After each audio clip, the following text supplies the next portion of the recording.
going. My name is Jamie Holt, and I'm the Chief Communications Officer with the Air District. And I'm going to let all the people talking in the back of the room to quiet down and to take their seats. I want to welcome everyone again. Just a couple of brief housekeeping things. So we had talked to the school district yesterday, and we were assured that the AC would be on and it would be chilly in here. What has happened is they have 2 AC units that feed this room. One of them is working, and one of them was being repaired earlier today when we got here at 2:30 to check to see if it was up and running. So it is not as cool as I would like for it to be. With that in mind, we continue to have this AC problem here, and I just want to throw it out to you all. We are 100% open to whatever you want to do, but if you want to have, and let me tell you where we've looked at other facilities. We have looked at Sequoia next door. They put us in a room with a weird step that was a trip and fall hazard that would now be too small for the committee. The Boys and Girls Club has a swamp cooler. They don't have air conditioning. The downtown will make us pay for parking. Any place downtown, we have to pay for parking. We looked at the fairgrounds. Fairgrounds has parking, but you have to walk quite a ways to get from the parking to the facility that we could use. We talked to several churches. Most of the churches have either a church service or some type of activity on Wednesday nights. We talked to the center that's down in Calwa. They have a Zumba class on Wednesday nights that they won't move for us. So we can continue to meet here and deal with this mildly uncomfortable air conditioning situation and hope that in 2 weeks it will be fixed when we're back here. Or we can meet at the district. The district is a further drive for folks. I kind of like coming down here. I like getting out of the office. It lets us really focus on what we're doing here. But I did want to open that up. So real quick, with a quick vote, if you want to move to the Air District for our August meetings, raise your hand. 1, 2. If you're happy in mildly warm and hopefully soon to be cooler conditions, raise your hand. Here. We will stay here. And we will continue to bug the school district to get the air conditioning fully fixed. That was message number 1. Message number 2, I love you all, but I do not like facilitating these meetings, nor does Jessica Olson. We don't feel like we're really the right people for it. We are between facilitators. I'm happy to report that we're almost finished. We've almost signed on the Institute for Local Government. They've come recommended by some of the people in this room, some of the steering committee members. We vetted them through an evaluation process. We're pretty close to crossing the T's and dotting the I's, and we hope that they will be at next week's meetings, so you won't have us facilitating anymore. Thank goodness. Finally, we learned a lot. We did a very similar presentation in Shafter on Monday night. If you've heard about what happened in Shafter, we learned a lot on Monday night on Shafter. So we're going to go really high level today on a couple things and give you just a sprinkling of information. We want you to ask questions, and then we're going to have a little bit of a homework assignment for you. But I'll talk about that in just a little bit later. Our goals for the end of the meeting is to give you guys an overview of some of the things that we think maybe should be in the SERP, the plan, based on all the information that we have gathered over the 10+ meetings that we've had. We don't know if we're there. Some of these may be great. Some of them may need tweaking. There may be some things that we don't have in there. There may be things that we have in there that you say this is not something that we want to prioritize and it needs to be in the plan. So we want to give you a high level. We want to sprinkle some of this information in.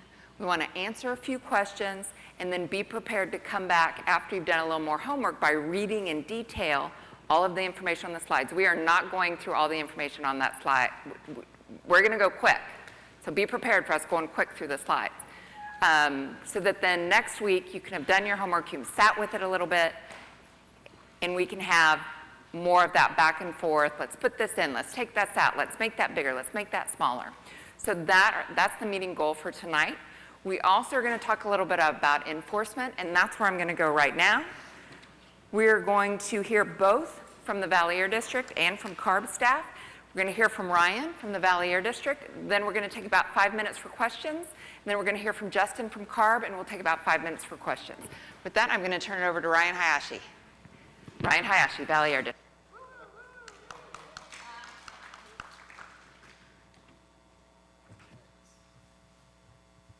Is the mic on? Everybody hear me? All right, I'll try to project. I don't think I need to introduce. Jamie did a fantastic job, so thank you. So I'm here to talk about the district's enforcement program, and then specifically what our efforts have been in South Central Fresno community over the last several years. So starting off with the overview of the enforcement program. So we have enforcement of our air quality rules as a critical element of our continuing efforts to improve air quality in the valley and in our efforts to achieve attainment with federal health-based air quality standards. Our program seeks to ensure compliance with local, state, and federal regulations through fair, consistent, and comprehensive enforcement and compliance-related activities. All of our objectives are set forth in state, local, and federal laws. Each year, the district enforcement division does about over 9,000 inspections valley-wide, and we respond to approximately 3,000 complaints. So one of the biggest components of what we do is we conduct inspections of permitted sources. These are routine inspections are conducted to determine compliance with our rules and regulations, as well as a multitude of other health protective state and federal requirements, and and specifically regulations that target criteria and toxic air pollutants. Our inspections are unannounced. I've heard a few times questions about whether or not they're unannounced. They are unannounced. Compliance inspections involve the actual looking at the equipment and inspecting it, as well as a thorough review of any record-keeping requirements that are set forth on the permits to operate for these facilities. Understanding that we can't possibly be at these facilities year-round, we really rely upon the records that are required to determine whether or not they're complying with the rules and our rules and regulations. So one of the things that kind of separates us from maybe some other is the level of technology that we use when enforcing our rules and regulations. We use a lot of advanced technology such as exhaust gas analyzers. These are devices that we stick in combustion sources stacks, and we actually take measurements and verify compliance with the permitted emission limits of the equipment. Another thing that we have are called volatile organic compound analyzers, or VOC analyzers for short. We use these at sources like oil and gas operations, wineries, landfills, to determine whether or not there are leaks at the facilities and work with them to get that fixed as quickly as possible. Recently, we purchased what's called a forward-looking infrared camera that allows us to visually see leaks of VOC emissions at these sources. Oftentimes, where we're seeing the biggest benefit is they're in locations that would be otherwise inaccessible. And so when we see these leaks, we have the facilities provide the equipment necessary for us to actually sample and determine whether or not there's a violation of any of our regulations. So on top of just the routine inspection that we perform, we're often out at these facilities for a variety of other reasons, such as complaint investigations. If a member of the public notifies us of a concern of a facility, we do go out, we investigate. We are also out there anytime a facility either brings on a new piece of equipment or they modify an existing piece of equipment. They are required to get authorities to construct with us, and we go out and we inspect that and make sure that they're complying with the requirements. We are also out there for breakdown investigations. So if facilities have breakdowns of equipment, it's one of our responsibilities to make sure that we are following up and making sure that every action is being taken to mitigate and abate any excess emission exceedances as a result of those breakdowns. We also, a lot of these sources are required to perform source testing on a regular basis. We have staff that are trained in all the test methods that are required. We actually go out and verify that the tests are being done in accordance with those requirements. And then lastly, we have staff that are in the areas doing these inspections, doing investigations on a routine basis. They're familiar with the area. It's our expectation if they see things that are concerning or potential violations or problems at these facilities, that they stop, they investigate it. It's,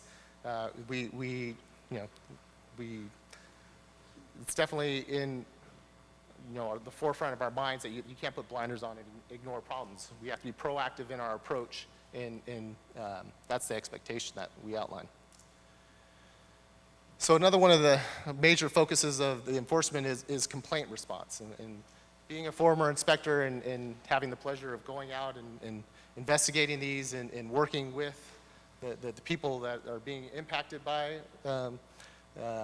sources of air pollutants, we definitely really prioritize this. This is important to us. It's important that we do a good job when we do these investigations. So when we get these complaints, these take priority over anything else that the staff are assigned. So if we have someone in the area, they have a set of assignments. If a complaint comes in, that automatically takes precedence over anything else. We have inspection staff that are on call 24 hours a day, 365 days a year. We have a Spanish and English complaint hotline, but understanding that there are a lot of people living in the valley. It's a very diverse, multicultural makeup. We also use a multilingual translation service. It's through a phone that we're able to call. They have people that speak hundreds of different languages. So we are able to communicate with the person that has the complaint so that we fully understand what their concerns are. And once we are completed with our investigation, that we're also be able to contact them and to fully explain to them what we did. It's also really important to us that once we receive the complaint, that we're following up with the people that filed the complaint to make sure that they understand what actions were taken all the way through completion of that complaint. So the district has an open burning rule, District Rule 4103. One of the major things to start off with is all residential burning of waste is illegal. We definitely work closely with local fire departments to improve the cross-communication between us when we observe these things with the ultimate goal of preventing this from happening. And it does happen quite frequently, unfortunately. So yeah, we're always looking for ways to improve that. Well, not to improve, but to prevent it. We also, there is, agricultural burning is allowed by state law. And so at the same time, it is closely regulated by our rules and regulations. All ag burning that's done, it has to be done under a permit, and it has to be authorized by the district for that day and that location before they're allowed to do that burning. There's current legislation that's phased out a lot of the ag burning. There's still some allowances for few crops where there aren't any technologically or alternative or economically feasible alternatives available. When we do allow burning, it's done in a manner where we're using state-of-the-art, first of its kind, a smoke management system. It's not, a long time ago it was a county by county. If we made a determination, everybody in the county would be able to burn on that day. Understanding that wasn't health protective and that there was a better way to do it. Now the valley is broken up into smaller areas, smaller zones, approximately 100 throughout the valley. And we have staff that look at, that forecast it and so they look at meteorological conditions and the air quality forecast to make determinations on whether or not any burning will be allowed and where it can happen. And that's done to protect public health and to prevent any significant deterioration in air quality or prevent any violations of ambient air quality standards. So typically we go out and we inspect these, the piles for several reasons. We want to make sure that the crops that they're requesting to be burned are the correct materials, and that the piles themselves are arranged in a manner where it's going to mitigate or limit the amount of emissions that are generated from the burning. And then, we also, the expectation is if my staff are out there and they're seeing, they're seeing a big black plume from an area where a burn is happening, that they would go out and investigate that, because that's an indication that maybe the best management practices aren't being done. So we also have regulations on wood-burning fireplaces and heaters, and so we allocate a significant number of resources to enforcing these rules and requirements, because it is one of the most health protective rules that we have, as well as getting a lot of really needed emission reductions. And so on each mandatory curtailment day, there are, in any county, we have several staff that are devoted to doing surveillance in areas where they are subject to the curtailments. We do focus on areas where we've seen historically high non-compliance, as well as where we're getting high levels of complaints. On top of what we do during the weekdays, we definitely have staff that are assigned surveillance on weekends and nights, and as well as holidays. And we recently purchased some newer technology that's going to help us and improve our ability to document violations at night, because we understand that is important. So the district has fugitive dust rules as well that require or limits fugitive dust emissions from construction, demolition, earth moving, bulk material storage, open areas, unpaved roads, and vehicle equipment traffic areas. We also have rules that limit carry out and track out onto paved public roads, and that's because when it gets deposited on the roads, cars drive over it and they turn that into the smaller dust particles. Pretty much the majority of construction activities require one of two things: either a construction notification for smaller jobs or projects, and then dust control plans for the larger projects. Prior to anybody being able to submit a dust control plan to us, they actually have to go through a several-hour training so that we can educate them on the requirements of the rules, so they fully understand what they're going to be held to, as well as what record-keeping requirements are going to be asked of them. Each one of these that we receive, we do review. We make sure that it meets all the requirements of the rule, and because we want to ensure that the operators have planned to use the required work practices to limit those emissions. We do regularly inspect these projects sites and verify compliance with our rules, as well as responding to any complaints about fugitive dust. So with a robust enforcement program, we do find noncompliance with our rules and regulations. When we do find violations, there are one or two things that would happen. For a very small subset of the violations that we find, for first-time offenders, and the violations themselves are typically administrative or result in de minimis emissions violations, we can issue what's called a notice to comply. Pretty much for all other violations, we issue notices of violation, which typically carry a monetary penalty, and that we assess in accordance with state law. So state law requires that we have a process where people that have violated our rules and regulations can work towards negotiating and settling those violations. Typically, we're able to settle the majority of our cases through this process. In a few limited cases, we have the ability to pursue civil litigation to resolve it. So now, specifically what we've done here since 2016, I'm going to go through some numbers real quick. So since 2016 through April 30th of 2019, we've conducted 2,409 inspections of equipment units at 1,121 permitted facilities. We've received and responded to 239 air quality complaints from the public, and we've issued 310 enforcement actions as a result of violations of our rules and regulations. And so here's just a chart showing the number of complaints by year.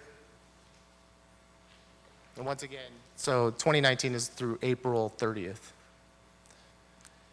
And so this is complaints by type, and this is going to play into some of the recommendations that we have later on.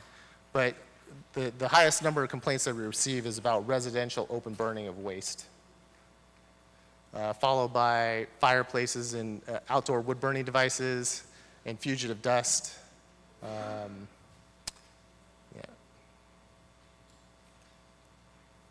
So as I mentioned earlier, the majority of the violations that we issue are notices of violation and not notices to comply. The orange is where we've issued notices to comply, and the gray is notices of violation.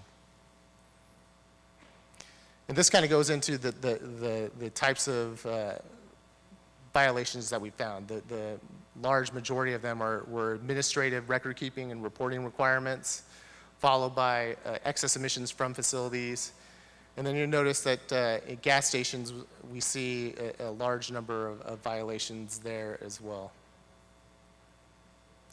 So taking that into account, and as well as the feedback that we've gotten from the community steering committee members, we look to put together some possible enforcement measures, but at the same time, we want to take this opportunity to hear from everybody on any additional ones, understanding that the expectation is you don't have to give it today. We'll look to next week to hear back if you have any suggestions on the ones that we have or improvements to the ones that we have. We'll look forward to getting that feedback. So some of the ones that we identified through this process were enhanced inspection frequencies for facilities with emission-related violations within the past 3 years. And everything I should have said, everything that I'm covering right here is going to also be discussed a little bit more detail later on. Enhanced enforcement of residential wood-burning fireplace and outdoor wood-burning heater curtailments under Rule 4901. Enhanced enforcement to reduce illegal open burning of residential waste and trash. Enhanced enforcement to reduce fugitive dust from construction and earth-moving activities in open areas that are subject to our regulations. A new pilot training program for conducting self-inspections at gas stations, and then looking to partner with CARB and the community to target enforcement of the state's idling diesel regulations, especially near sensitive receptors such as schools. And so that is the conclusion of my presentation. Ladies first, Naimeen. Thank you, Ryan. Oh, yeah. Sorry.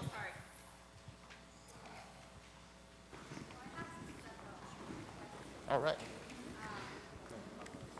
Can you say more about what the new pilot program in gas stations would look like? What would happen with that? I also have a question about, you have here reducing illegal open burning on residential waste and trash.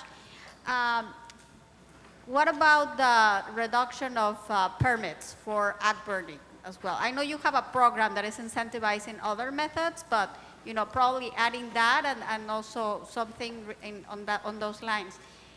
In regards to dust, I see here for construction, I don't see anything addressing dust generated by ag operations, especially when they're harvesting almonds.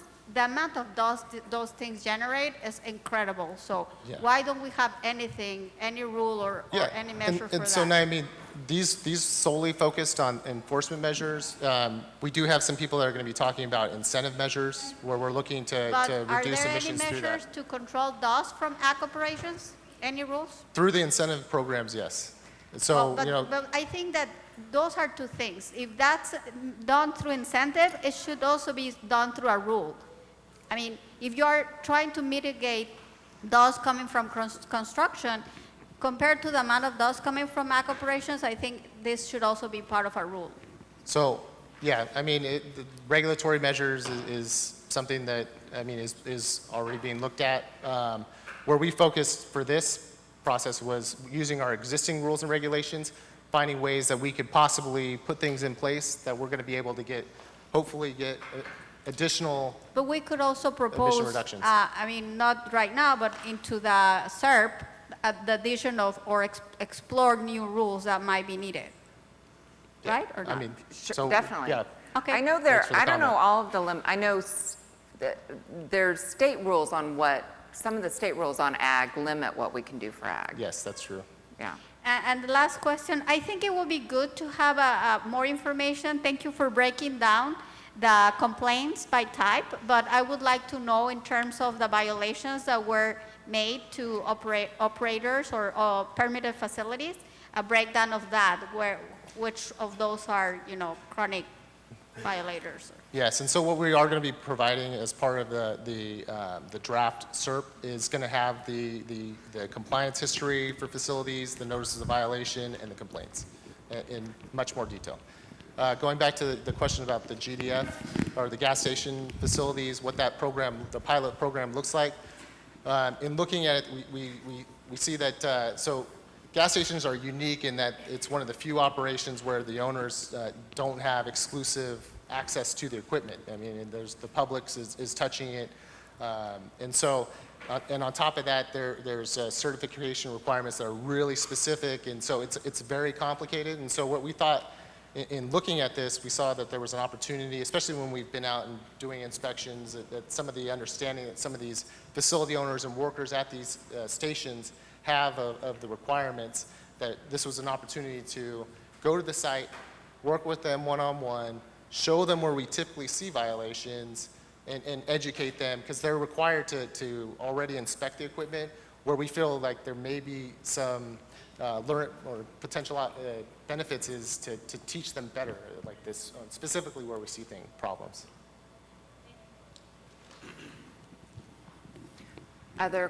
Ed Ward. I'm giving us about 5 minutes for questions, so I've got a only have question one here, comment. here, and over here, and that will probably be the questions for this round, but we'll have time at the end as well. Just for informational purposes, State Water Resource Board requires a number of different inspections at the sites. Some go on daily depending upon the hanging hardware, but certainly a training place to encourage that and make it more significant.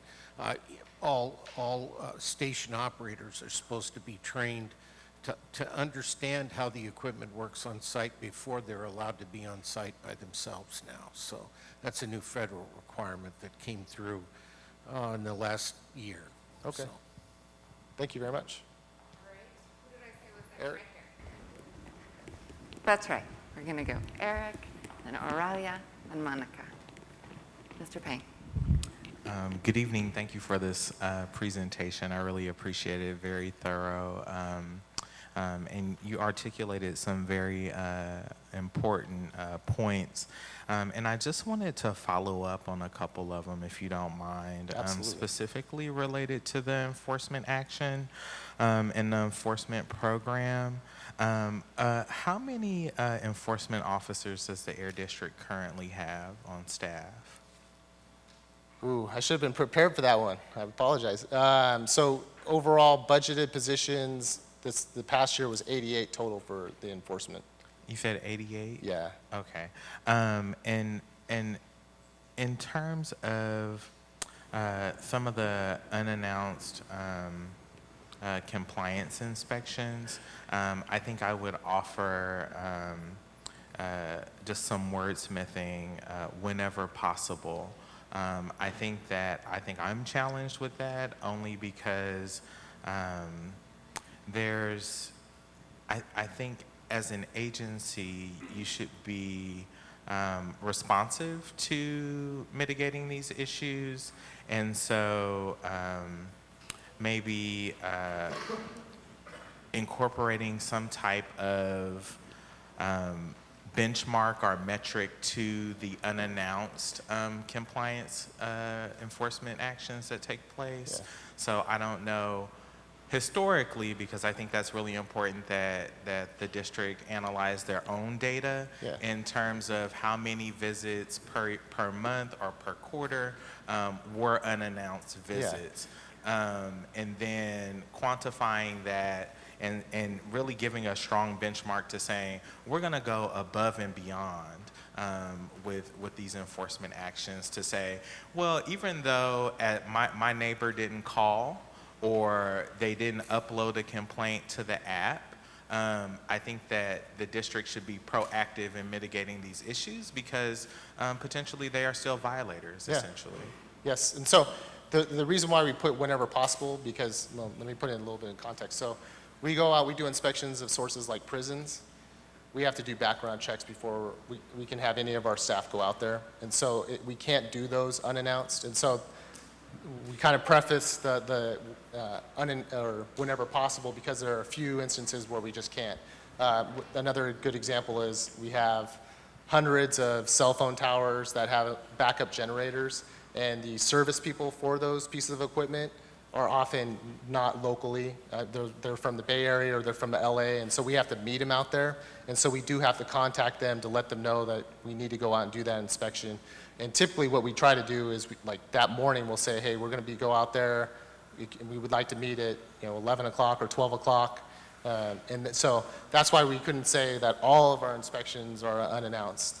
Right, and I want to thank you for bringing that to my attention because I think that the 13 prisons that you identified in the region are probably less than 1% of the enforcement actions that the Air District seeks corrective action against. But I also want to say that I think that as we go through this process, something that I would like to see is how the Air District is going to mitigate that terminology as it relates to whenever possible for the other 98% of the enforcement actions that take place. Okay, Great. thanks. All right, Aurelia, I'm coming back to our, does Aurelia still have a question? Yes.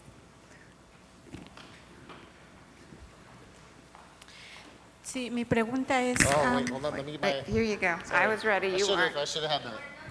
I was ready. I apologize.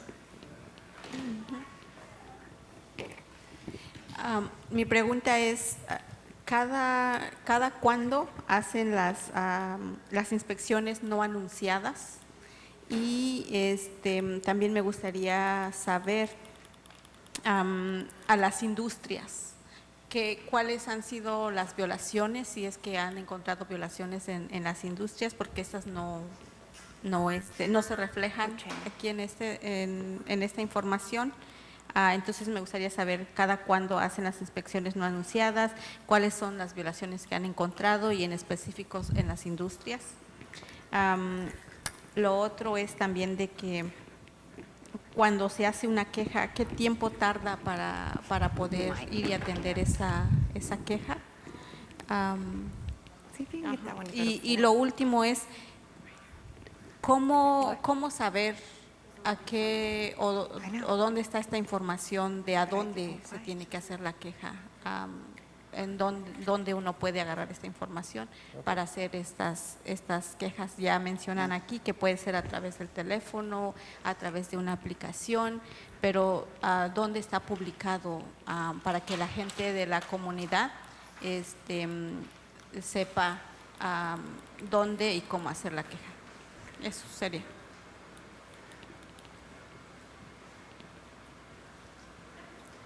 All right, that's a lot, so I will try to make sure I cover everything. If I miss anything, please let me know. I want to make sure that I fully answer everything that you covered. So I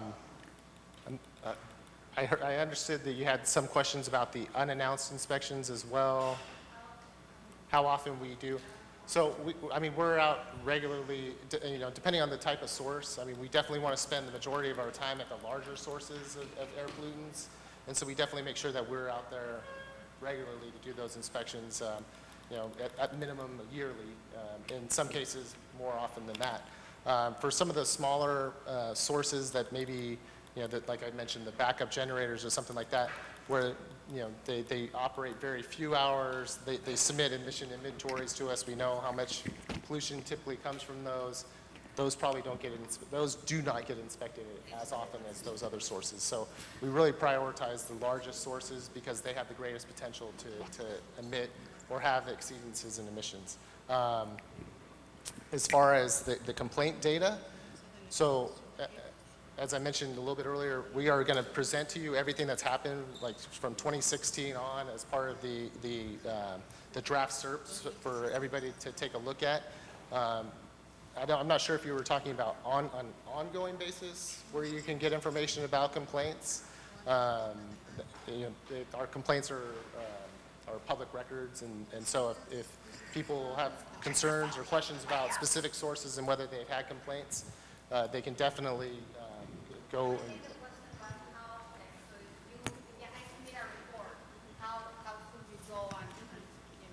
how quickly do we respond to the complaint? Yeah, I mean, we have a lot of different resources where we try to get out to complaints as quickly as possible. And like I said, I mean, it is definitely one of our main priorities. And it depends on, where our staff are currently located and how quickly we can get them out there. But it's as quickly as possible. I think, for those of you that have, experienced it, hopefully, you've seen that we do get out there pretty quick, so. We're going to go to Monica. She's the last question in this session because we're at about 10 minutes for questions here. Then we're going to let CARB present on their enforcement strategies, and we'll have some more questions. Hi. Just a few questions about, this is kind of in regards to the query from Naya about dust control for ag operations, I believe. If I'm not mistaken, there's something called a conservation management plan that you have. That ag and agricultural businesses have to report how they will control dust. How is that enforced? So you're correct. I mean, we have a rule that requires for larger ag operations that they have to have a plan that they it's a menu approach. They have to outline the specific measures that they're going to take to mitigate dust emissions, understanding that there are some things that ag operations can't reduce emissions from. Where areas where they can, they have to do that. They get plans, they submit plans to us, we issue an approved plan to them, and then we inspect that source.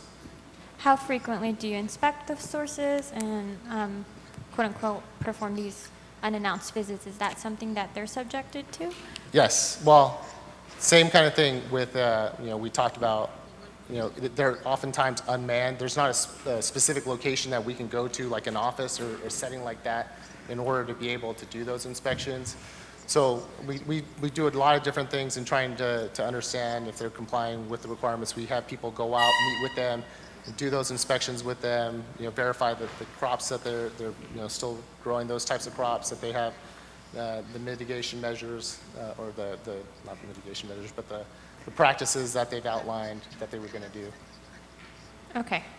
And then secondly, in regards to the unannounced visits for the industrial or stationary sources, you mentioned that it's a minimum once per year. Is that for larger sources? Absolutely. Larger yeah, sources? where we know that the majority of the emissions are coming from. And then how are you checking if the emissions that they're reporting are in fact correct and factual?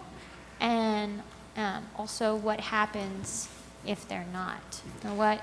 At what point do you get, if the Air District gets where they have to update their technology, their best available control technology? Is it 1 violation, 2? I mean, where does that kind of happen? So if they have equipment that I mean, in a lot of cases where we find the problems, they have to take corrective action. If the equipment just can't achieve those emission limits, then oftentimes businesses will then have to replace the equipment. We don't dictate to them that they have to replace the equipment. We can only require that the equipment that they have meets those requirements, and we do use our equipment to verify. We use, if they fail a third-party source testing, then it's a requirement that the third-party source testing company verify compliance with those limits, and until such a time, there's an ongoing emissions penalty associated with that to dissuade those types of things from happening. Okay, and that occurs during the unannounced visit? Yes. Okay. Okay, thank you. All right, we're going to go on to Justin Shields with CARB. We will have an opportunity for more questions right after he's done. Justin's going to talk a little bit about... Thank you, everybody. Yeah, thank you, Ryan, about CARB's enforcement strategies.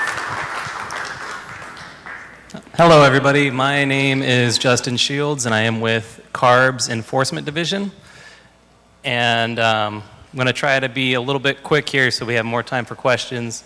I wanted to talk about CARB's enforcement program. So typically, like Ryan said, the Air District deals with things that are bolted to the ground, and CARB deals with things that move. So that can be anything from trucks and buses, idling vehicles, ocean-going vessels, and consumer products such as composite wood, hairsprays, and aftermarket parts.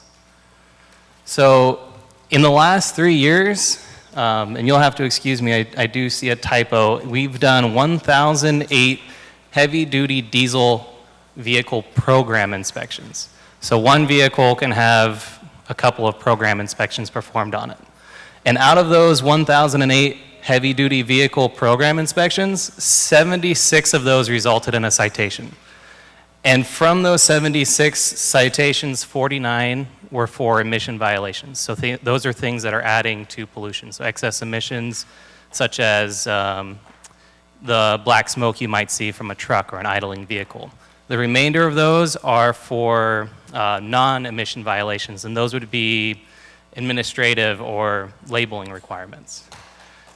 And additionally, we've done 50 fuels inspections in the South Central Fresno area, and those are on cargo tanks that deliver the fuel. And from those inspections, we had 0 citations. And everybody should have this table in their presentation. I'm sorry that everything's kind of smaller, but like I said, there's a lot of programs that we deal with.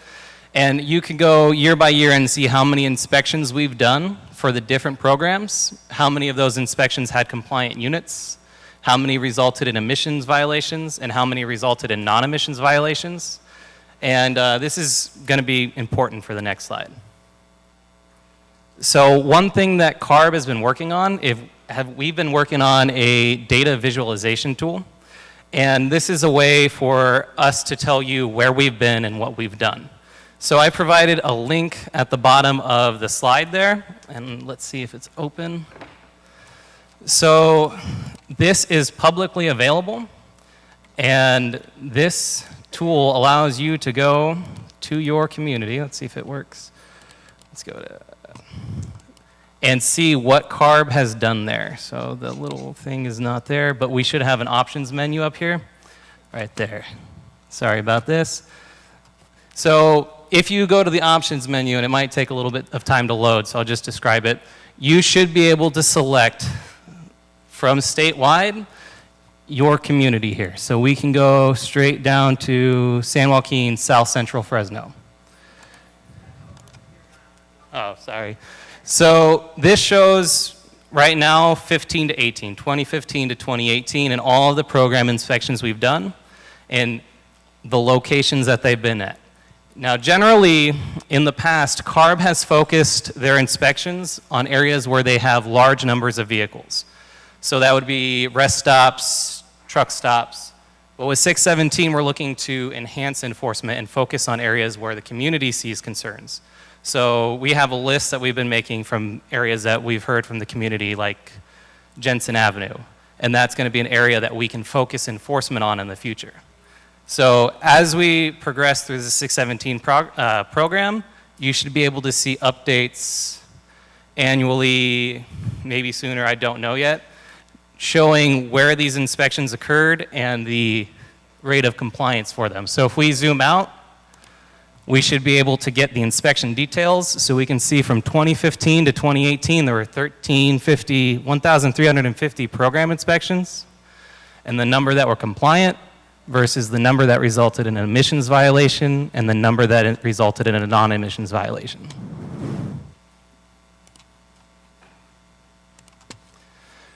Also, you can, because we do more than heavy-duty vehicles, you can go to fuels programs, marine and railroad, consumer products, and see where we've done those inspections and the results of those inspections as well.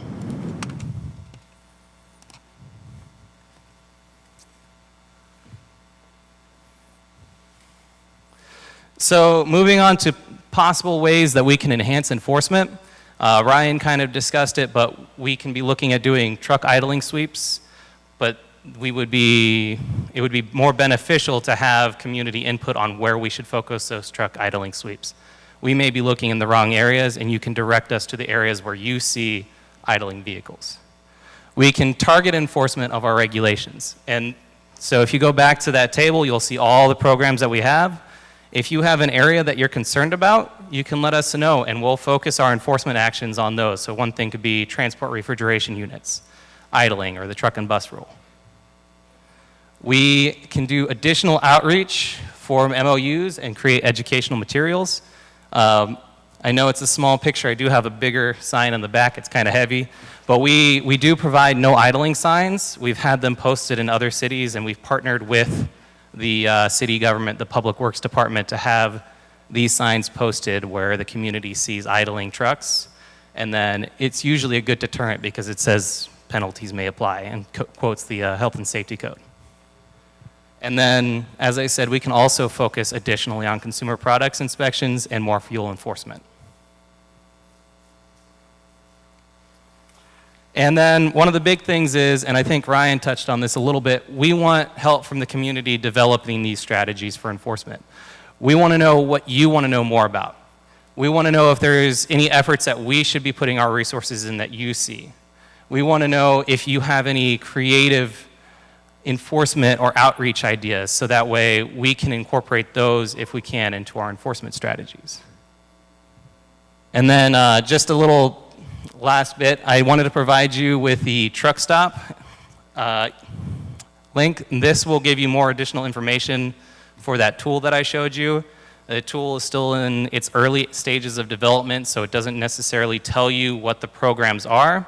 That truck stop will, if you click on it, it should be able to give you a more detailed description of the programs. And if you guys have any input or feedback from that tool, you can let me know, and I'll see if I can get them incorporated.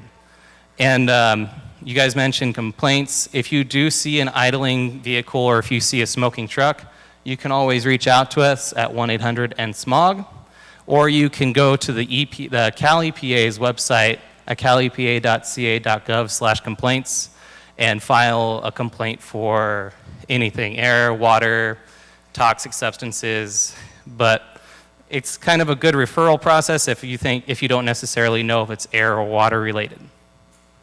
And then finally, if you guys have any questions that you can think of or any suggestions for strategies that we don't get to tonight, you can feel free to come up to me after the meeting and I'll give you a business card, or you can email the Community Outreach and Enforcement section at COES, COES, @arb.ca.gov. Justin, we have just a few minutes. The steering committee will have an opportunity for the public at the end. And if you have any questions for later, I'll be here after the meeting as well.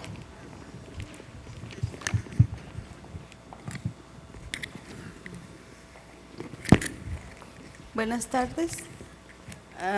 Lo que yo quería preguntar es que cómo están ustedes o qué seguridad tienen que todos sacan permiso, los que son dueños de files, que puedan ellos sacar el permiso para quemar leña.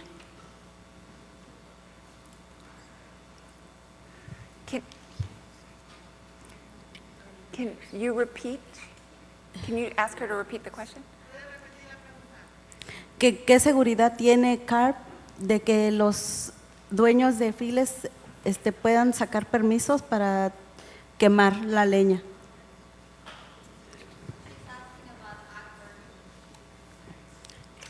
So I think this is a question for the Air District, and if I'm not wrong, Jamie, they're going to have an opportunity at the end. What's the question? What certainty you have that the growers or the owners of the fields are actually having or requesting a permit before burning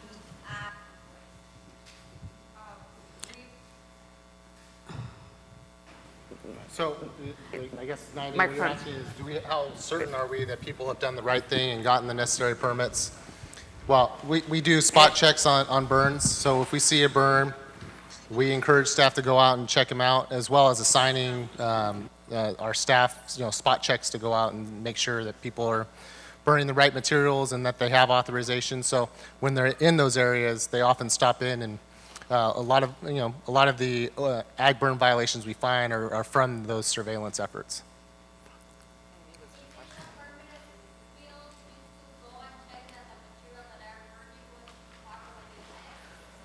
No, that's part of the initial inspection that we perform. Yeah. ¿Y no sería mejor tener otra alternativa para no estar quemando tanta leña? Como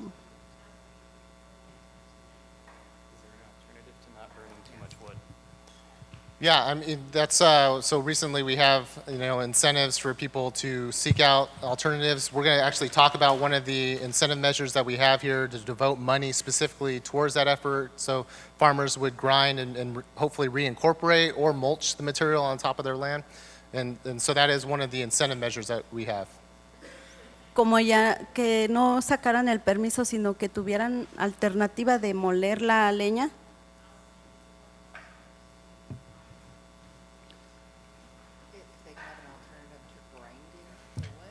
Yeah, I mean, we are constantly searching and looking to partner and work with people through our technology advancement programs to find these alternatives. And we've been approached. It seems like that people have shown an interest in finding these alternatives and looking to build business models where that they would be able to create a business where that material would be taken and used for other purposes, but it's still early on.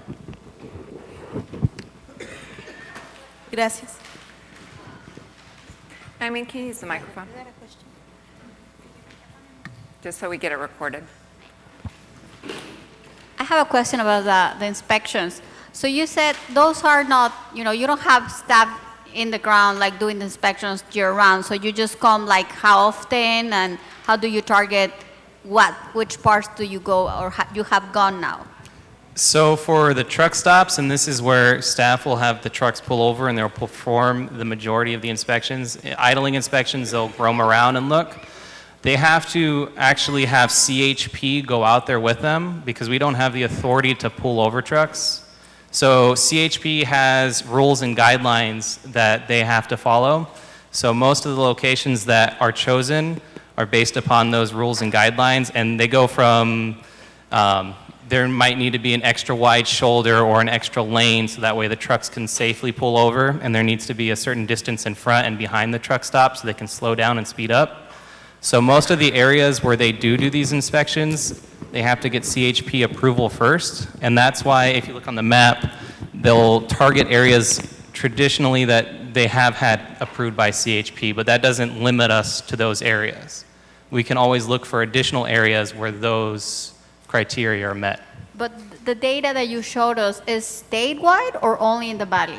The data that I showed you on the map, we selected for South Central Fresno. So you can select the community and the boundary will show up and it will show you the inspections that were performed in that boundary. If you want statewide, you can look at statewide as well. No, I just wanted to make sure that this data was just for this area. That's just for South Central Fresno. So how often do you say you come and do these inspections? I do not know how often they have come in the past. That is something that I can look into for you and get that answer. Thank you. All right, we have time for one more question. Two more questions. Buenas tardes. Mi pregunta es, ¿puedo reportar un troque que en veces está en la calle prendido toda la noche?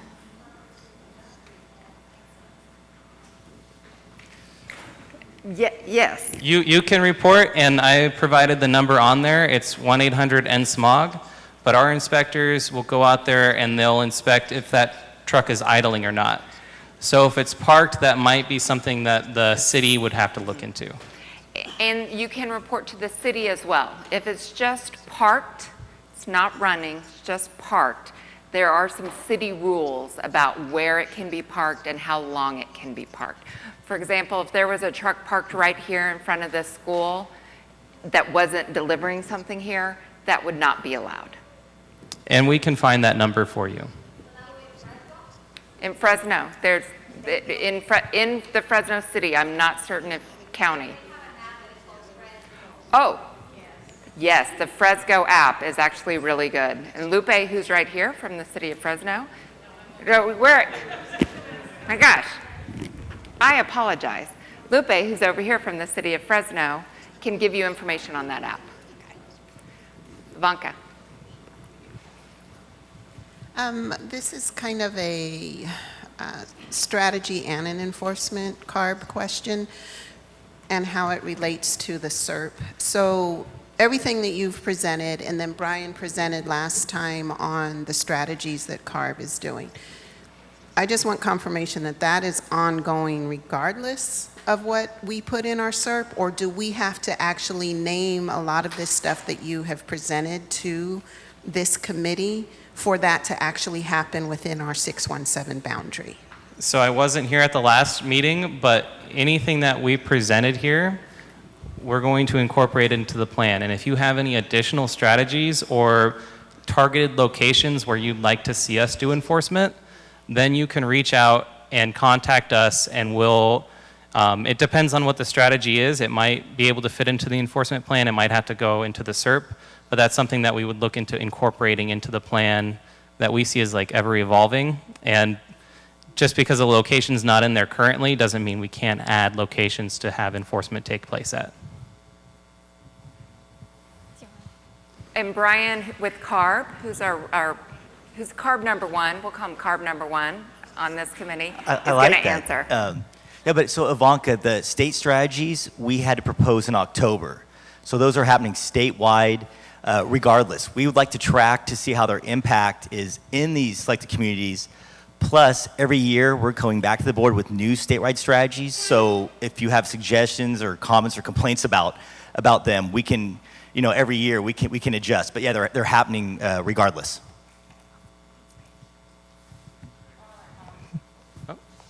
Justin, Oh, final no, I words? was going to say thank you. Oh, thank you. Thank you. All right. So now we're going to move on to the SERP presentation. So over the last 10 plus meetings, we've made lots of lists. We've done some world cafes. We've taken ideas from this group. We've had you submit different forms back to us. We have gathered some ideas. In no way are these all the ideas. In no ways are we saying these are necessarily the right ideas. These are some of the ideas that we think we heard from this steering committee. So we're going to present these ideas now.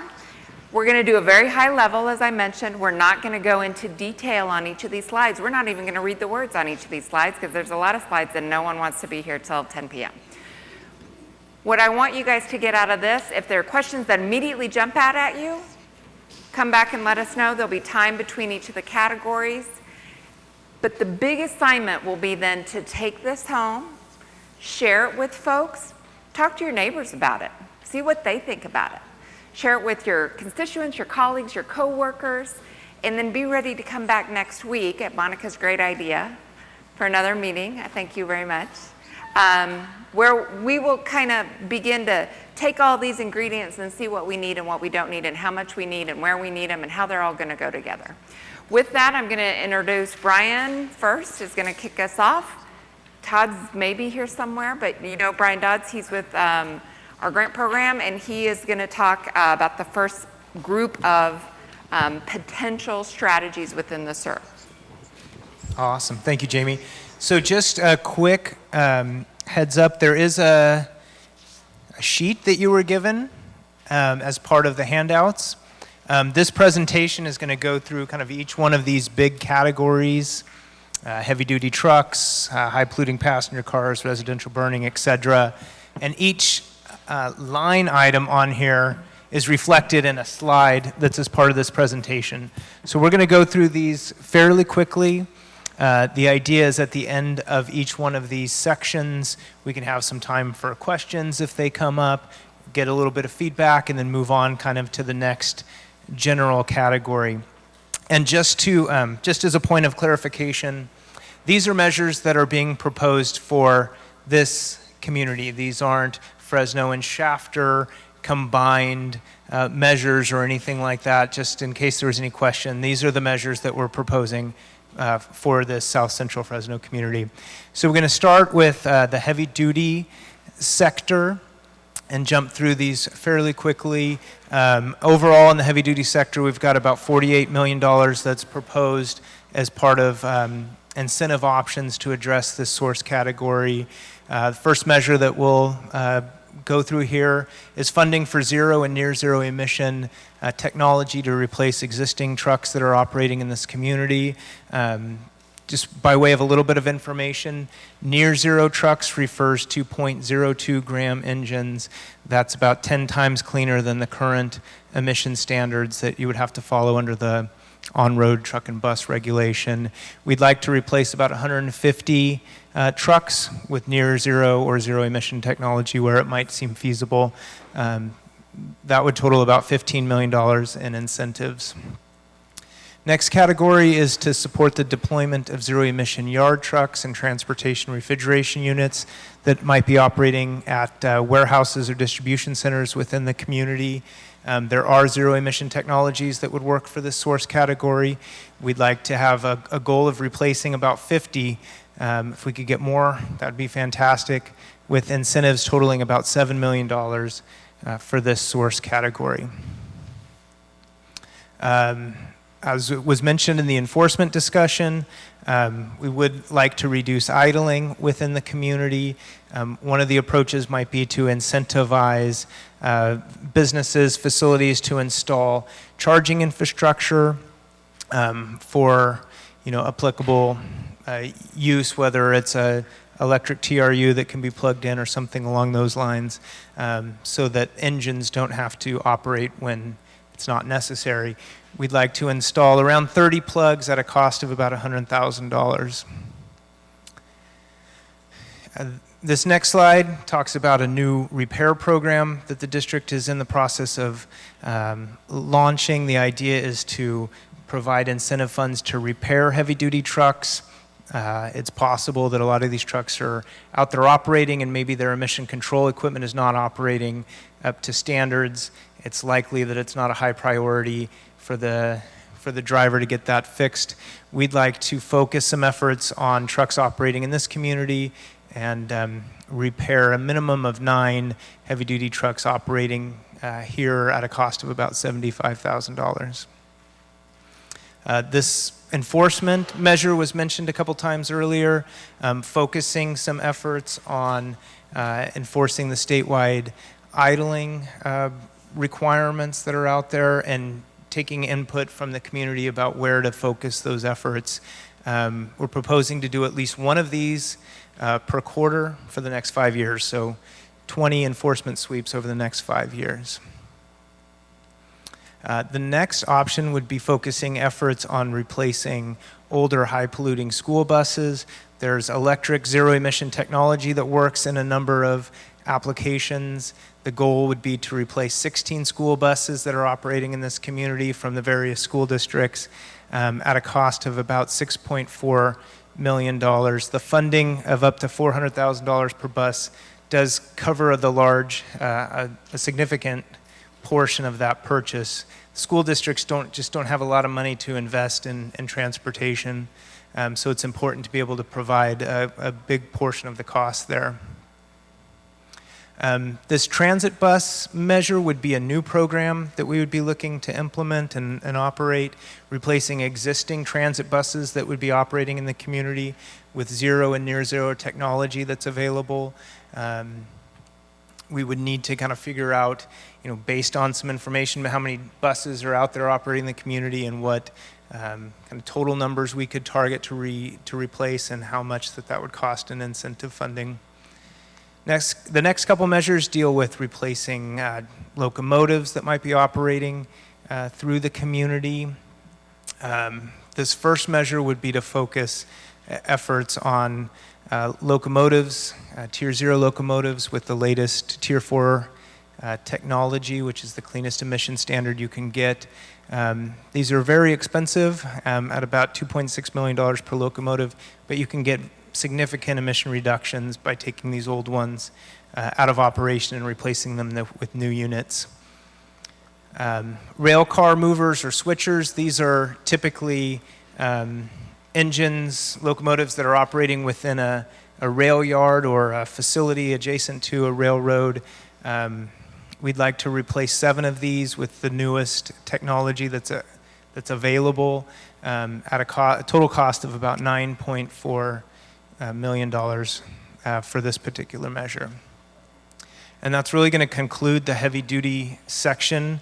Happy to answer any questions that you might have about any of the measures that we're proposing. We have about 5 minutes for questions on this topic. Sylvester. Hold on, wait. Let me Vanna White it because we want to record you. Hold on. You're welcome. Good evening. Thank you very much for your presentation. I'm just looking at some of the emission reduction units that you have listed for trucks, and I'm going to presume that's heavy-duty trucks. It looks like you got 3 different programs targeted directly at them, totaling 209 trucks that you want to impact.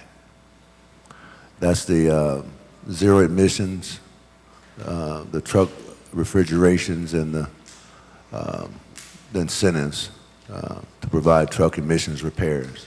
So it's like a total of 209 trucks. I can count 209 trucks that pass Elm & Jensen every hour. Okay? I have 10 of them idle at my gas station every day. You don't have a truck rerouting initiative on this plan to reroute the trucks off of our street.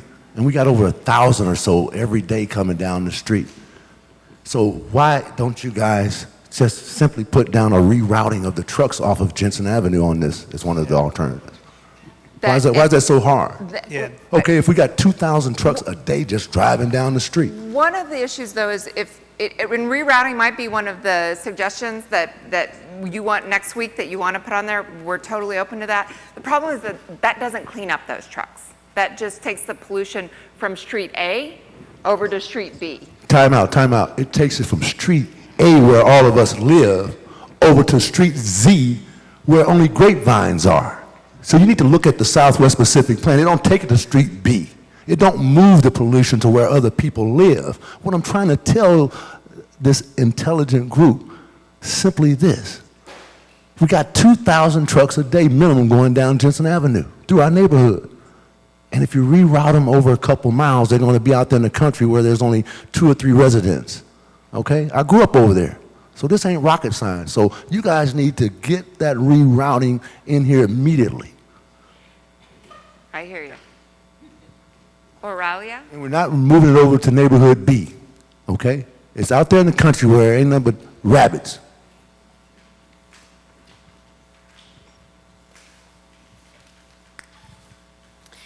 Yo tengo comentarios solamente pensando en cómo estamos ahorita con lo de la contaminación. Si realmente se aplicaran las reglas correctamente como se debe, posiblemente no tendríamos tanta contaminación como estamos ahorita. Lo otro es también de que lo que acaban de presentar son incentivos. Y todos esos incentivos siguen yendo para las industrias, para los negocios. Siguen otra vez con estos incentivos a estos lugares, ¿no? O sea, pero no se dice cómo se van a reforzar esas violaciones que ya están haciendo estos negocios, y cómo todos estos millones que se van a dar en incentivos se pueden implementar en la comunidad para ya hacer otros programas que nos ayuden a reducir la contaminación, pero que sean en la comunidad, no tantos incentivos para las industrias, porque eso es lo que siempre ha pasado. Siempre todo ese dinero se va para las industrias y para la gente que sigue violando y sigue provocando más contaminación y malestar al medio ambiente. I hear that, and I think actually we're going to talk a little bit about the incentives that will go directly to people coming up next, not industries. Naomi. So I would like to echo Oralia's comments. I did a quick, I added all the strategies that are part of this thick PowerPoint. There are 23 strategies for incentives, 5 for enforcement. So I think we're putting our eggs in the wrong basket. And I also make the math really quick, I might be wrong, but over 66 million we will need for incentives. We're already shortchanged for the PM 2.5 attainment plan. I know that's another point of discussion, but I'm just worried. Where is this money going to come from? So I do think we need to strategize on things that are going to be realistic, and that 3 years from now we're going to see reduction in pollution, not putting everything in a plan that it's going to look marvelous, but it's not really attainable because we're relying on money that we don't have. The district don't have, CARB doesn't have, and neither the community members. Other comments or questions? Oh, I didn't, hold on. No, Andy had a question. We've got time for one more question. Who had a question here? Andy. You had raised Last your hand. You're question putting in it this down. Are you section. taking it down now, Andy? This is the last question in this section, and then we'll move on to the next section. There'll be more comments, next section, more comments.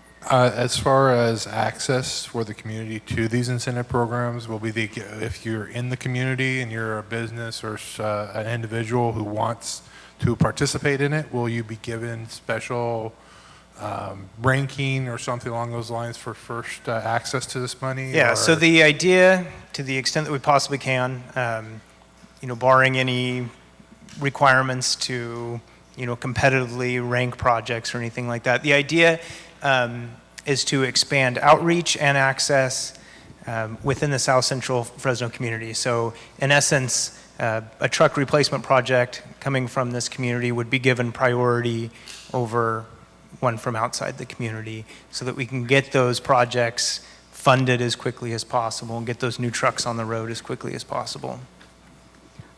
All right, I'm going to let Brian go to the next section, and then we'll have time for questions from the steering committee. Yeah, so the next section does focus some resources and incentives on passenger vehicles.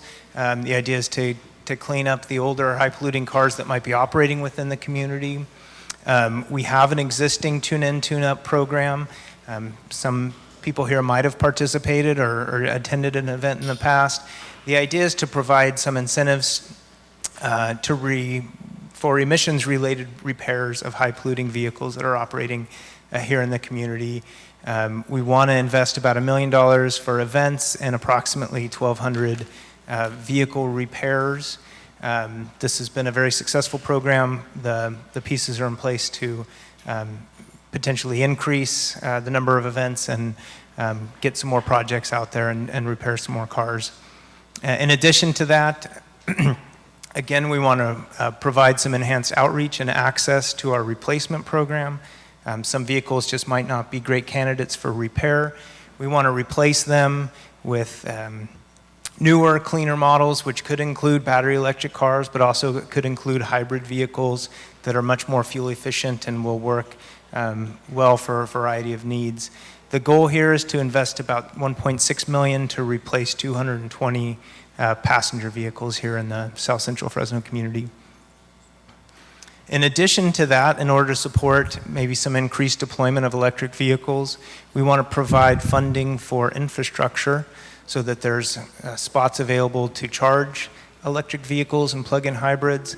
The goal would be to invest about $250,000 and install 42 electric vehicle chargers throughout the community. One area that we might be able to increase access or education, vocational training for electric vehicle mechanics. We have an existing program that's available, that's out there currently. We can provide, with this measure, we're looking to provide $75,000 for 5 training sessions to get people more exposure and training on maintaining electric vehicles. The next measure is to evaluate the feasibility of rideshare programs within the South Central Fresno community. We have a little bit of experience launching these in some smaller communities throughout the valley. We'd like to leverage that knowledge and experience and bring more options into the community for ride sharing. We think it would cost about $250,000 to support the launch of a ride sharing program or programs here within the community. And that concludes the slides for this particular category, and we'd be happy to answer any questions you might have.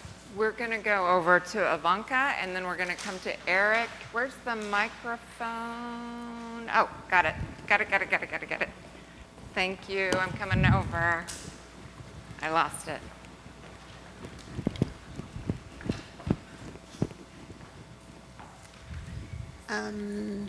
So my question, or maybe it's more of a suggestion.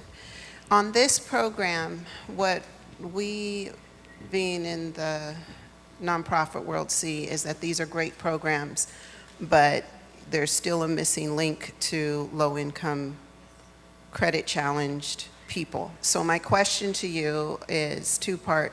Have you started any partnerships with car dealerships here on Blackstone that specifically work with people who are second chance financing, or people that, there's two of them, Paul Blanco's and Toyota.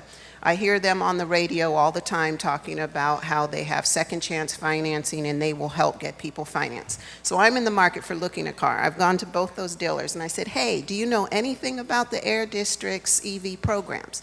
They know nothing about it. Spoke to not the salesman, but the manager. And so we're missing a really good opportunity here to actually getting these cars in the neighborhoods that have the high pollution, because you're missing the money. So they were interested. So they have used cars that would fall into the eligibility of that. The other part is, what about financing vehicles? Low-income people don't just have $4,000 or $5,000 to put down and wait for the rebate to show up later. So what about Beneficial Bank? They are also a bank that does financial education. They're right here on Blackstone, Shaw and Blackstone, right? These are resources that you should be partnering with to really make this program become an action and not just look good on paper. Yeah, and so some good news for you. We do partner with Michael's Toyota and Chevrolet on Blackstone. I'm disappointed to hear that they didn't have any specific information for you. We have ongoing discussions with Beneficial where we've referred a number of people over to their services. They have a low-income financing program. They've done an incentive program. I think they're doing good stuff over there. Through our replacement program, one of the nice things that we've been able to do is basically provide the incentive at the time of purchase. And so if a vehicle, you might be able to get a plug-in hybrid for, let's say, $14,000, we can provide $9,500. They do need to finance the balance in most of those situations, but they're getting the full $9,500 at the time of purchase, so they don't need to finance $14,000 and wait for a rebate to come in or something along those lines. So I think we do recognize that there are some challenges there, and we're always looking for opportunities. We've had some conversations with Paul Blanco's, but I think I appreciate your suggestion, and we'll do some more follow-up there to see if we can get them on board. Monica, I thought I missed somebody, but it was Monica that I missed. Hi, so in regards to, so you've got the car and say they purchase a plug-in like a Nissan Leaf, for example. Is there funding for installation of the EV chargers in the residence? Because that's a problem that has happened, and I know people personally that don't know how to charge. They use the superchargers. Their batteries give out after 3 months or 4 months because they don't know about level 2 and level 3 charging. They don't have access to level 2 charging at home. That's not something that they were even educated about, right? So they're going to all these superchargers, thinking, I can charge my car in 45 minutes, and little do they know you're frying the electrical wires, and all of a sudden now this car is not working because the battery is fried. And so is that something that's available, monies for EV chargers at home, even the little $500 ones, so that they can just connect to their car? Yeah, there is funding through our replacement program if you get a car, electric car through our program. We do have some funding available for some of the infrastructure. One of the big challenges we found is in smolder homes, they don't have the electrical capacity to expand. And so that causes some big problems. What we found in a lot of cases is if Nissan Leaf, for example, you can kind of slow charge that. It's going to take longer for sure. But because that infrastructure is within the home already, it is a viable option for a lot of people. Where we, I think where a lot of the big challenges is expanding that capacity within a home, and the costs associated with that can be really cost prohibitive there. Yeah, I mean, and if not, installing these chargers within this area, because if you even look at the map where the EV chargers are, that's great. They get these plug-in cars, but where are they going to charge? They have to drive to North Fresno or Clovis or whatnot. So. And that's why we wanted to, and I think we heard from the community in the past, is having those options here. Having workplace chargers for people who work in the community, having them available in local grocery stores. As well as education about level 1, level 2, level 3 chargers, right? Yep. Because, Yeah, they can't do it at all. They can't. These are all exactly the type of feedback that we want. We're taking notes. We've got people actually handwriting notes. That's exactly the type of kind of next step in adding to this. So that's we hear you. Thank you. Yeah. We're going to go to Eric, we're going to go Rick, and then we're going to go to the next section because I don't want us being here till 10 o'clock. Eric, right here.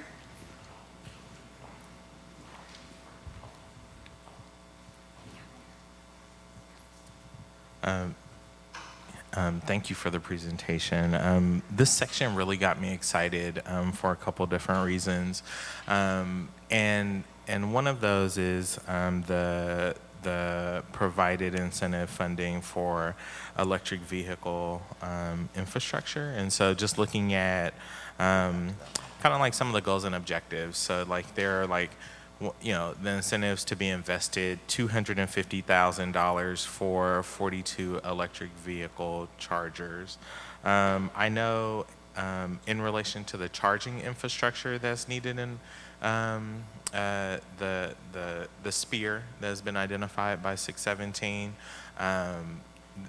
there's little to no, there really, I can't think of any EV charging stations in my community or my neighborhood.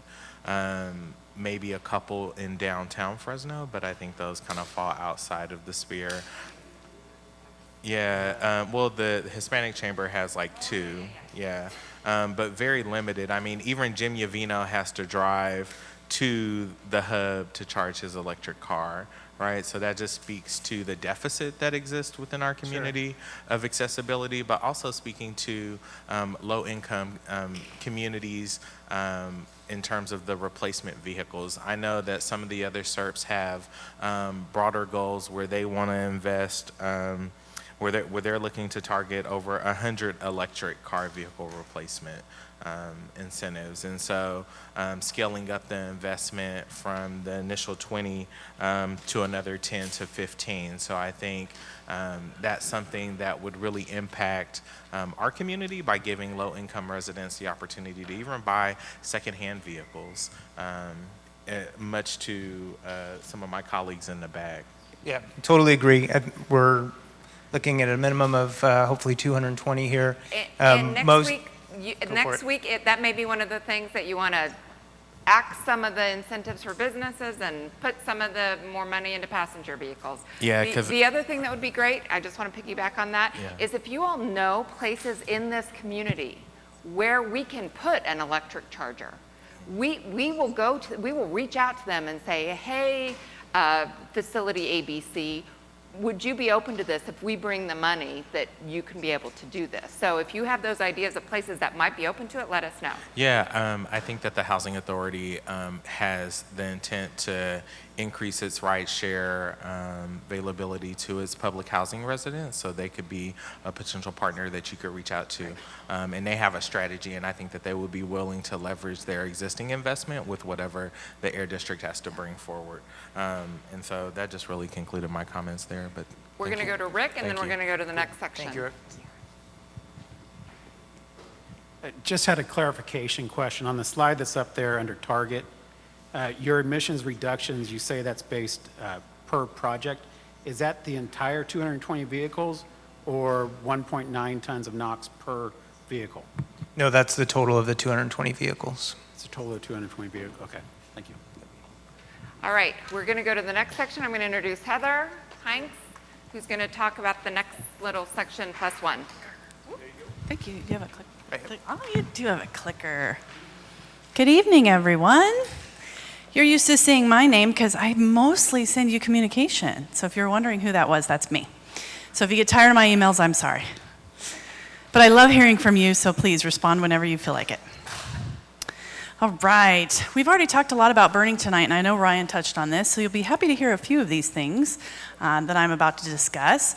The measure up on the screen is an incentive for residential wood-burning devices. And we definitely want to increase outreach and access to funding in the South Central Fresno area. The goal we have listed here is 500 wood-burning devices. But Jamie's comment was correct in that these are just numbers that we've started as our framework, and we definitely would look to hear from you if you think we're missing the mark or if you think we're on the mark. It'd be $1.5 million. It's an existing program that has increased funding for Fresno County in our latest PM 2.5 plan because it's a hotspot county. So that means we've got, what, $3,000? I'm looking for a nod for the standard applicant now to replace and eliminate their wood burning device if they go to natural gas or electric. What was it before? Before, the standard applicant was $1,000. Yeah. Next up is outreach and education. We intend to educate community residents about the impacts of wood burning. We've heard from you loud and clear. We need to work on our messaging about the harmful impacts of PM 2.5. As aside from that, we'd like to increase the education, and hopefully that makes an increase in our burn cleaner applicants, or a number of the folks that are interested realize they should get rid of those wood burning devices in their home and convert to natural gas. We intend to host workshops here in the area, and we've got infographics and good messaging that we plan to distribute widely. And of course, we'll concentrate in South Central Fresno. Ryan touched on enforcement that we do. This is an enforcement strategy.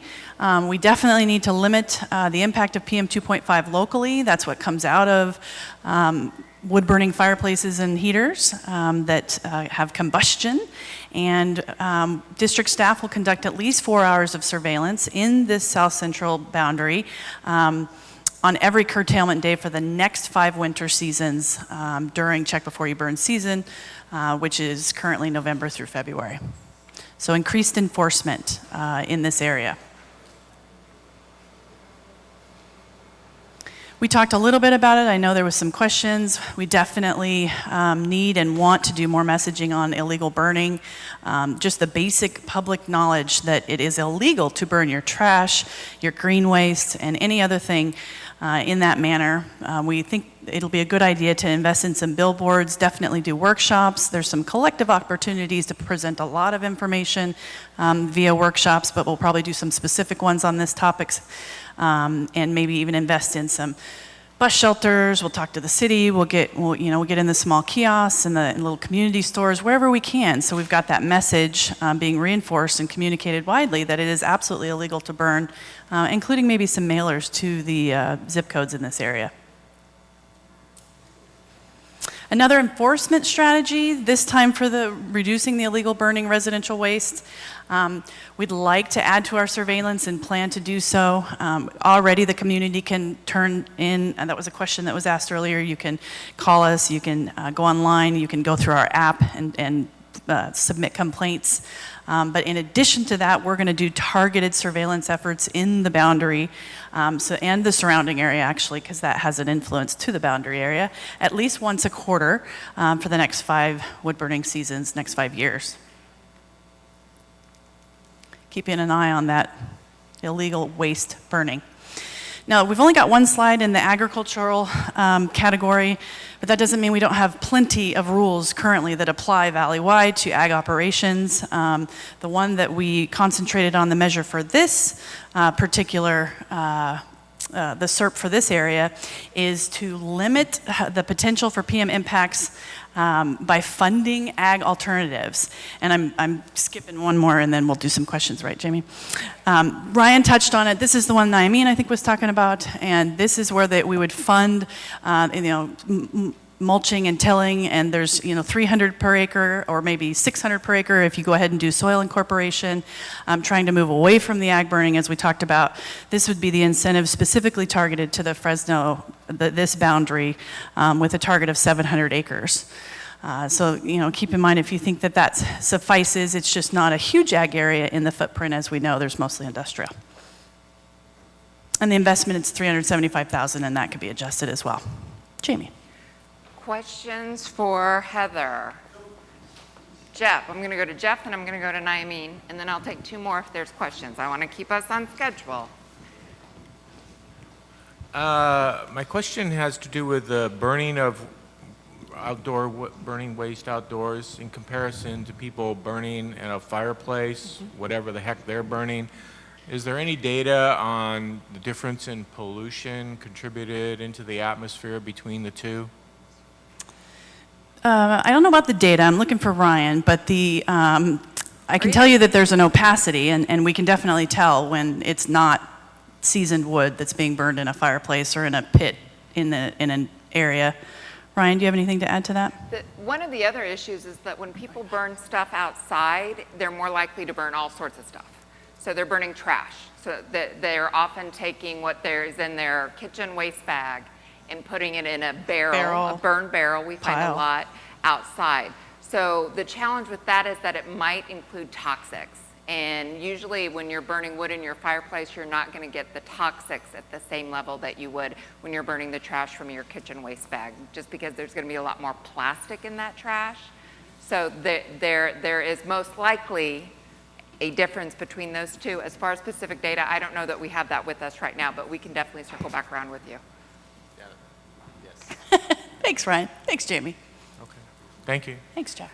We're going to go, who did I say? Naimeen. Naimeen, and then we're going to go to Ivanka. Ivanka. So a question and a comment. So how do you make sure that someone who's replacing their fireplace is rendering it inoperable or making sure that it's disabled? Replacing it through the grant program, or replacing it because they have to replace it because they're moving? Because they want to get rid of their fireplace. And if they receive the incentive from you, how do you ensure that they're not going to continue? Yes. Yeah, before and after photographs. Yeah. So you make sure, how do you make sure that they are actually disabling the fireplace?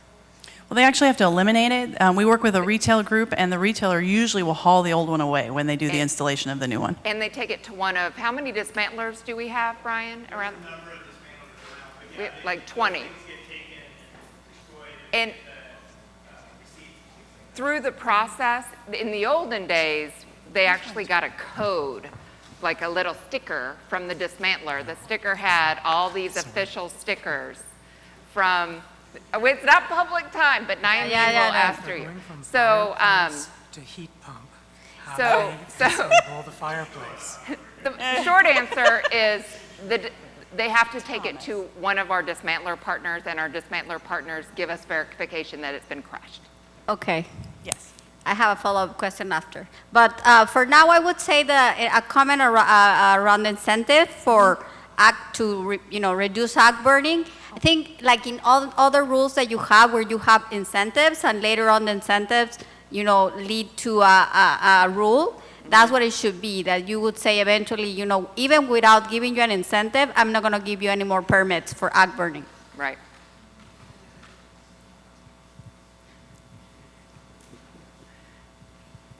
On the replacement for the residential fireplaces, is there a process that when you find that that you're outreaching to make sure that low-income residents know, or is there a priority to give to residents who, if that's their only source of heat, how does this play into that? If that's their only source of heat and they're low income, are you going to prioritize them over somebody that just says, hey, I want an upgrade in my house? As it is right now, we want both those people replacing their devices. But there isn't a priority, because I'm concerned with those that are, that's their only need. Prioritize it is with those low-income folks, they don't have to wait for the rebate.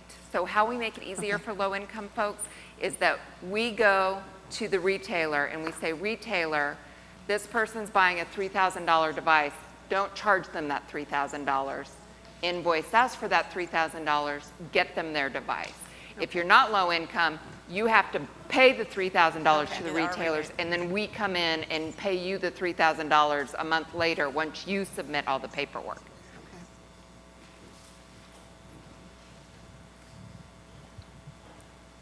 Oh, I'm sorry. Larry. Larry.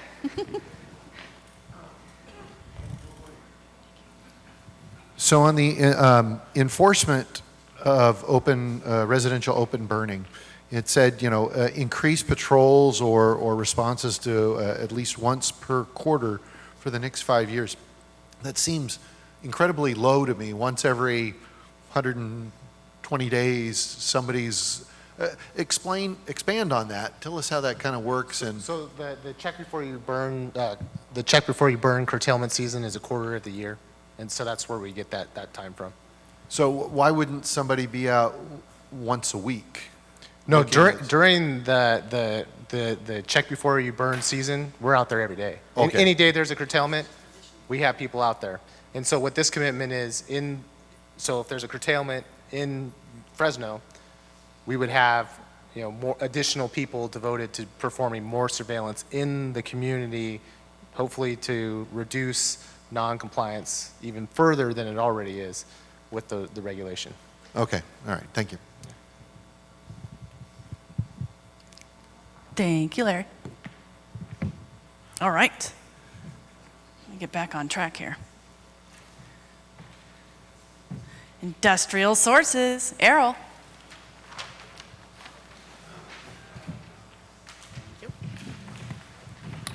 All right, good evening, everybody.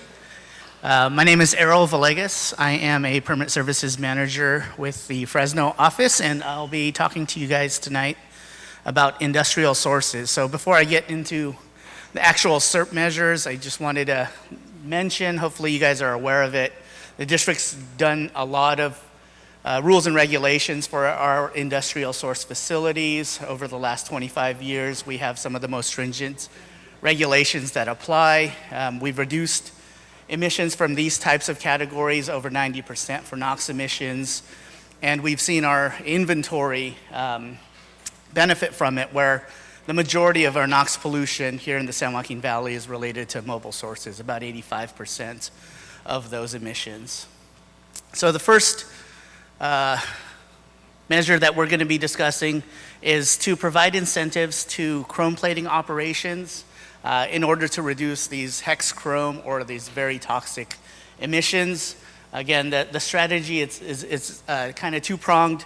We're looking at helping facilities go away from the hexavalent chromium and using trivalent chromium, where we would fund that about 90% of the eligible costs.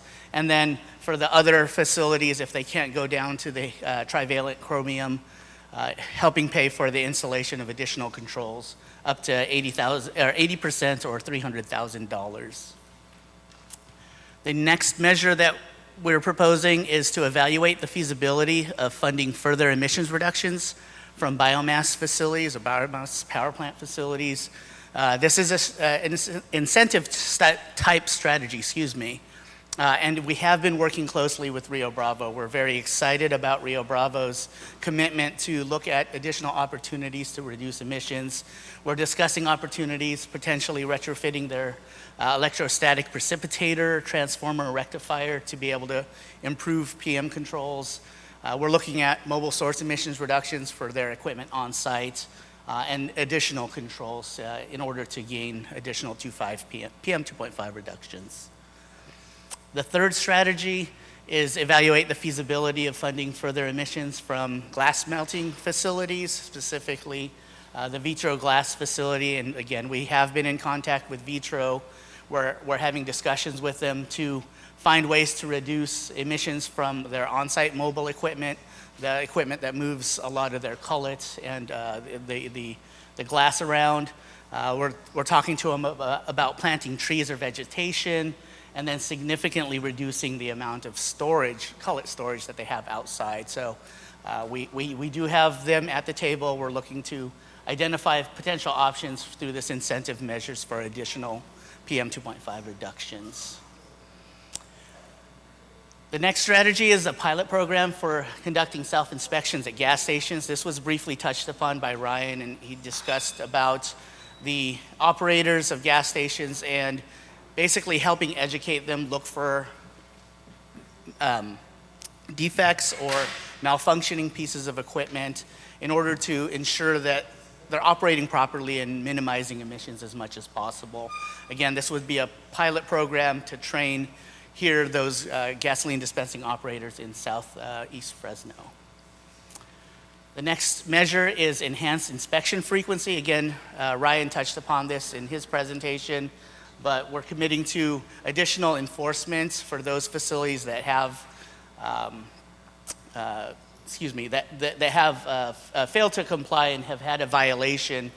Increased inspection frequency, conducting inspections twice a year over the next 5 years if they've had a violation in a 3-year period, until 4 consecutive inspections or a 2-year period that they've shown that they haven't had a violation.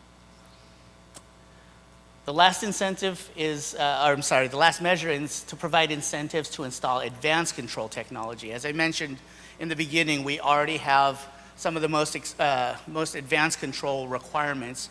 This measure is to go above and beyond those control requirements. When we do our rules, sometimes we find there are technologies out there, but they just might not be as cost effective. So this would be a program that would help pay for those additional installations in order to get additional reductions in emissions. And again, we're targeting PM 2.5 and toxics as a part of this program. Thank you, Errol. Questions for Errol? Ed. Errol, thank you for your presentation. One of the reoccurring themes that keeps coming forward is the question of industrial permitting. And I happen to know that it is very detailed, but I would really like to see the district do a presentation on what a new business coming in, a large new business coming into the area, what they're required to do to get an air permit in the local area. I think that's a significant thing, and there's not a real good understanding across the board. Thank you. I believe that's something that we can discuss and provide a presentation on. Naomi, did you have a question? Why were the targets and the cost of these strategies were not included as they were for the other strategies? So at this point, the strategies haven't been fully vetted. We're looking at the feasibility and determining what options. Of course, if and when a strategy is identified, we will develop targets, give recommendations on the amounts, and those targets and amounts will be brought forth to the steering committee for input.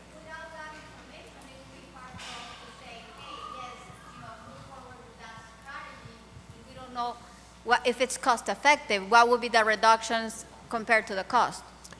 I completely agree with you. The difficulty is the timing of the requirement to adopt this SERP and identifying those actual feasible opportunities with the facilities. We're excited that they're at the table talking to us, and we're trying to move forward as quickly as possible, but I absolutely understand that concern to be able to really provide any input without any specifics for the committee. Monica? Thank you. I just wanted to confirm that what Ryan had said, that you don't obligate these facilities to upgrade to the best available retrofit control technology. Was that correct? Unless they meet a certain threshold of emissions, or what, like, how does that work with these stationary sources, the backed? So you said best available retrofit control technology and best available control technology. So those are two different thresholds. So for best available retrofit control technology, that is enforced through our current regulations. And all new and existing facilities have to meet that minimum threshold, which is higher than a lot of other agencies require in different states and different counties because of our attainment challenges. When you talk about best available control technology, that applies to new and modified units here in the San Joaquin Valley. And for any new or modified unit, BACT is triggered when you have an increase greater than 2 pounds in any one day. So for basic principle, most projects trigger best available control technology and have to install the best available controls. That's when they are brand new or if they're modifying it. So existing facilities, if they're not doing any changes, they're meeting our BARC requirements, which are stringent. They might not have to go down to the very lowest until they decide to modify it and have an increase in emissions. Sure. And then my second comment or question would be, is there opportunity for some sort of outreach task force to be created so that these kinds of businesses can start to budget for these upgrades instead of needing to be incentivized for these upgrades? Am I on? Yeah. I mean, that's definitely something that we can look into, but I will tell you, in most cases, and some of the industry folks might be able to speak to this already, the costs of some of these upgrades are in the tens of millions of dollars, so most of them are already budgeting. When you're looking at one of these big facilities, say a glass facility, when they go in to do a retrofit or an upgrade, it is so expensive that they've been thinking about it for several years. So in most cases, they already know that on the horizon, they're going to have to be tougher and tougher and tougher and tougher and tougher. So they're already thinking about those budget needs as they come up and kind of putting money aside for this big expenditure that's going to happen in 2020 or whenever it might be. So then what you're saying is the only way for these facilities to perform these upgrades would be through incentivization? Is that kind of what I'm hearing? For them to do it ahead of schedule, ahead of being required to do it, ahead of them having the ability to budget for it down the road. If we were to come in with some incentive money, that may allow them to do it more quickly than they otherwise could have.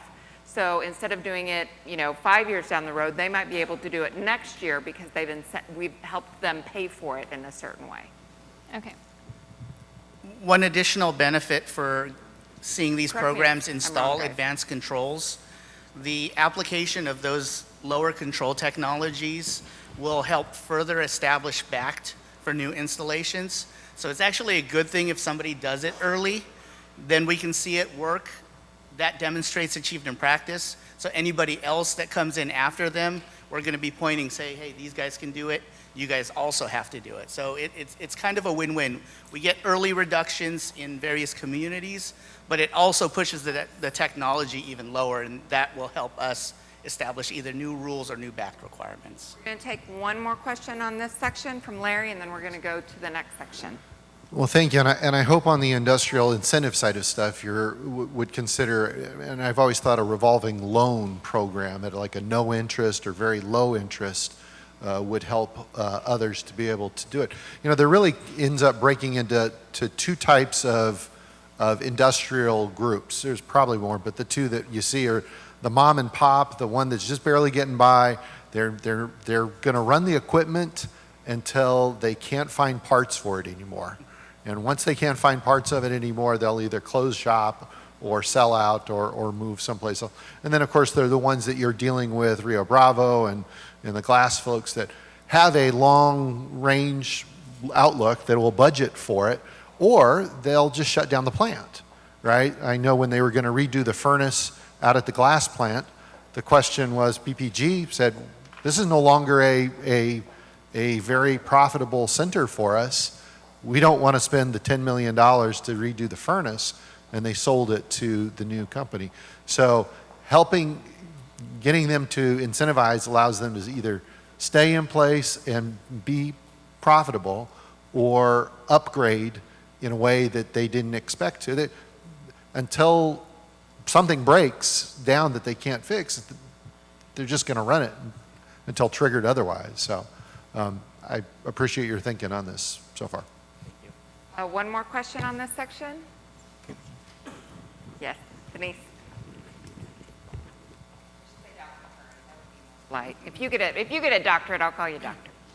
Yeah, it's not really a question. It's just that as we're talking about industrial sources, what we haven't said anything about is the cost for public health and the fact that as these plants are existing and whatever emissions they're putting out, that there are pollutants that people are being exposed to consistently, and that there's development of chronic disease and chronic disease burden, and it's happening earlier and earlier for children that are exposed. So even as you talk about incentivizing these companies to do something different, and they continue to do their work, there's still public health issues and impacts that are negatively impacting the communities, and in nowhere have we actually talked about that, but that is a significant cost.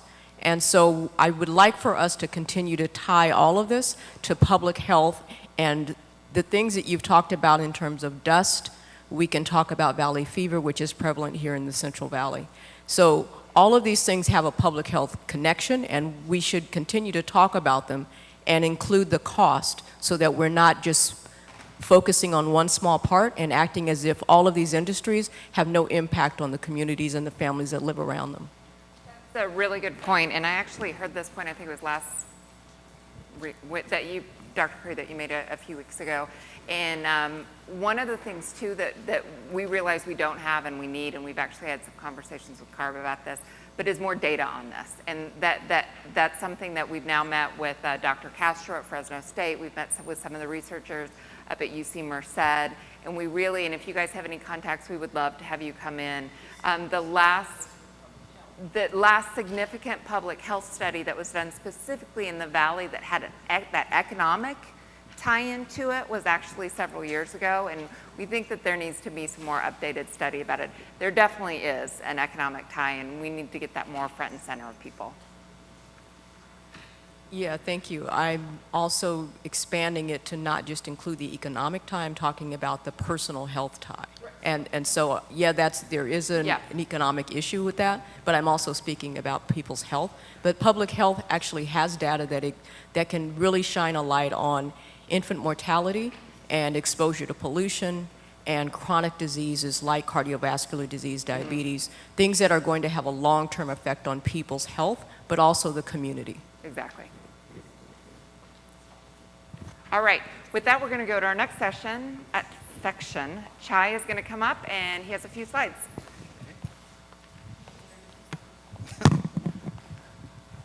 All right, thanks, Jamie. My name is Chai Tao, and I'm the planning manager at the Air District, and I'll be covering the land use urban sources. Very quickly.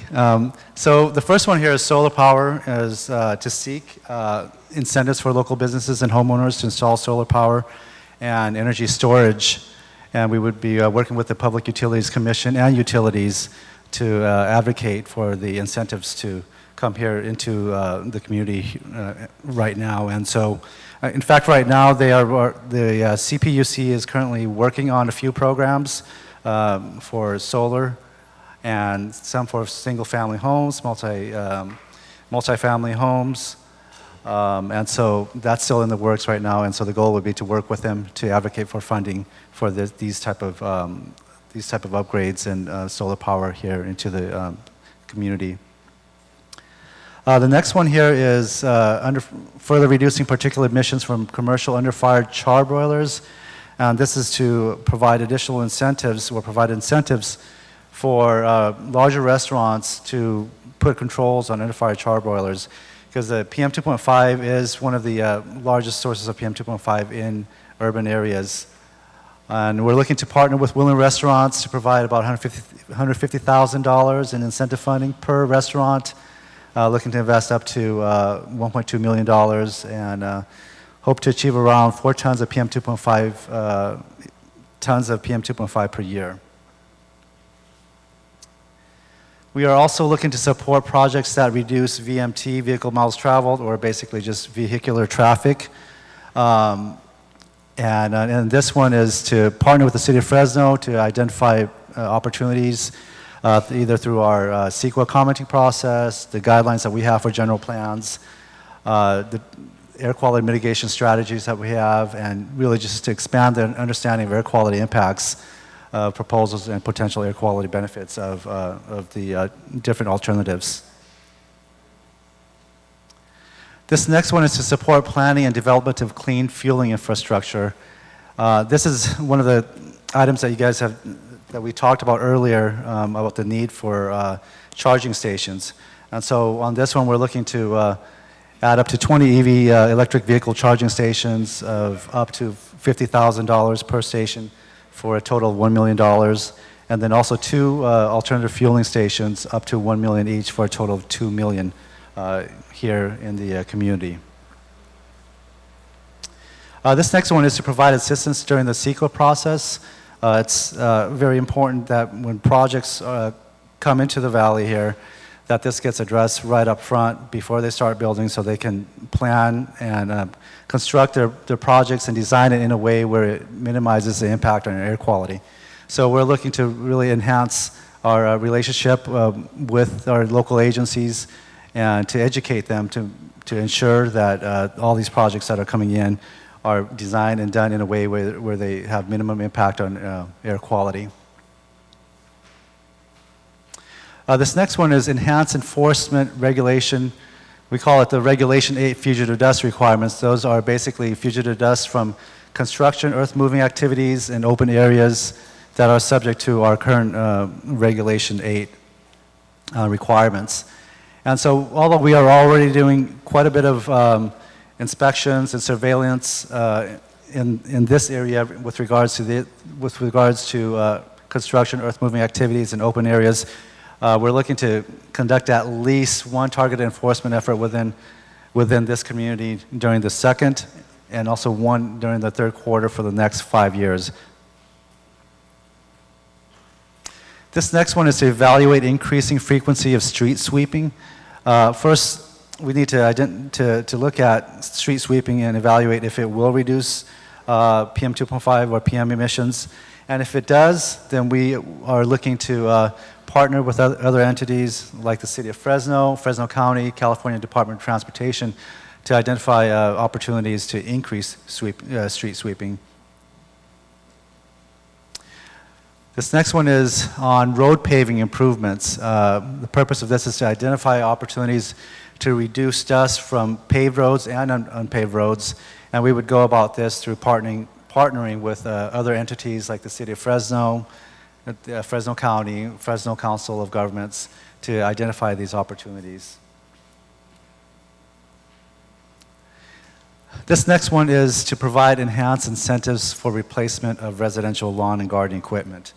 And this one, we're looking to increase the outreach and also increase the funding to basically cover 100% of the cost of the equipment to replace these gas-powered lawn and garden equipment with zero emissions alternatives. And we're looking to invest $200,000 to replace about 570 units. We're also looking to enhance outreach and access to incentive funding for commercial lawn and garden equipment. We're looking to replace 60 commercial grade gas powered lawn equipment with the zero emission alternatives. We're looking to spend about $75,000 to replace these 60 units. And we are also, this measure is on enhancing outreach and access incentive funding for public fleet vehicles. We are looking to work closely with the public agencies, like City of Fresno, Fresno County, to replace through our programs these heavy-duty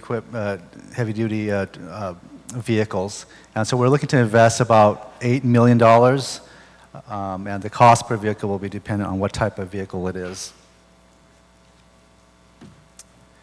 And that's it. Any questions?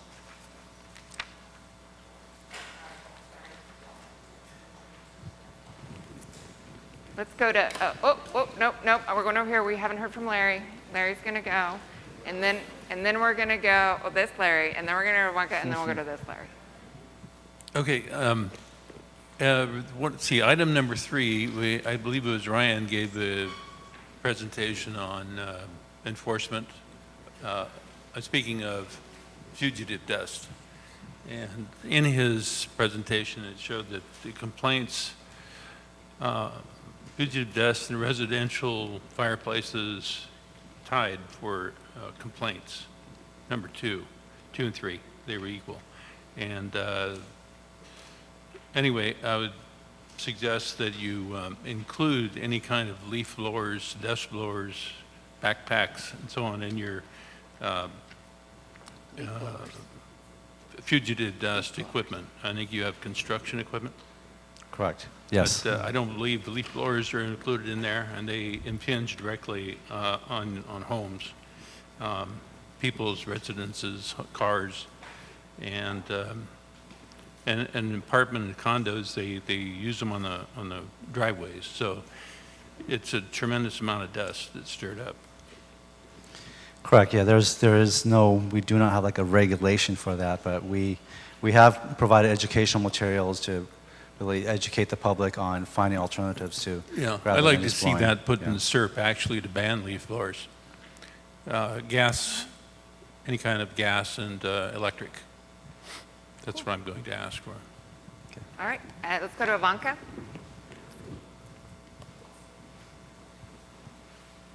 Ed had mentioned this earlier about doing a presentation for the permitting processes for industrial, but in the same presentation, I think we would need to see the permitting process for anything that's industrial as well. What does that look like for new constructions? How is that tied to CEQA? And the connection between the air district and the planning of the city or county. Great. Let's go to this Larry, and then we'll take one more question on this section, and then we'll go to Scott.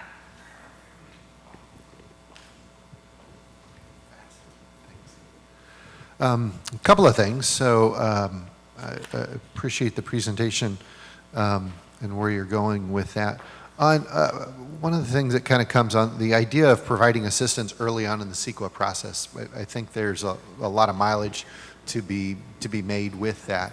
You know, a run-of-the-mill EIR, which is one of the reasons, costs $150,000 just almost right out of the gate. And that's why there's such a reluctance among businesses to have to trigger that and have to go down that full amount. But, you know, a beefed up initial study that hits on air pollution would go a long way probably to help that. So I wanted to provide some feedback on that.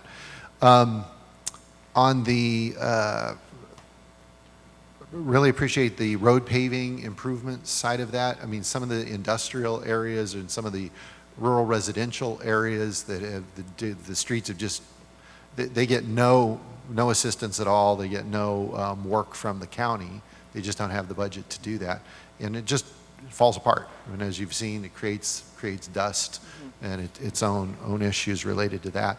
On the solar side, one of the things that might want to consider, and I'm aware of and working on a disadvantaged community green tariff, which is one of the 2 programs that's now going through the process right now. One of the things that occurs is that tariff has limits on how high they will pay above what would be the auction rate of that power. But I think the component that people are going to run up against doing urban solar fields is the interconnection charge for the infrastructure into PG&E. So it may be as much as $50,000 to intertie to put anything a megawatt over into that substation, or $500,000 to be able to do that. So this might be able to help with that interconnection charge because that substation wouldn't take that juice without upgrading on that. So I think I had one more thought and I can't find my note on it. So We will be here after the presentation and All right. next week. Thank you. Scott, right back there. I also will take this time, oh, they left, but in addition to the Fresgo app, 331 is now up and running. 311. Go ahead, Scott. I'm getting tired. All right. First, just wanted to say thanks to the district and the committee for looking at things like increasing street sweeping and benefits of, reducing dust for the neighborhoods. That could be a great program. I had a question, though, on active transportation, VMT type reducing projects. And the question would be, will the district or can the district reevaluate the cost benefit ratios and what the tools that you use to look at funding?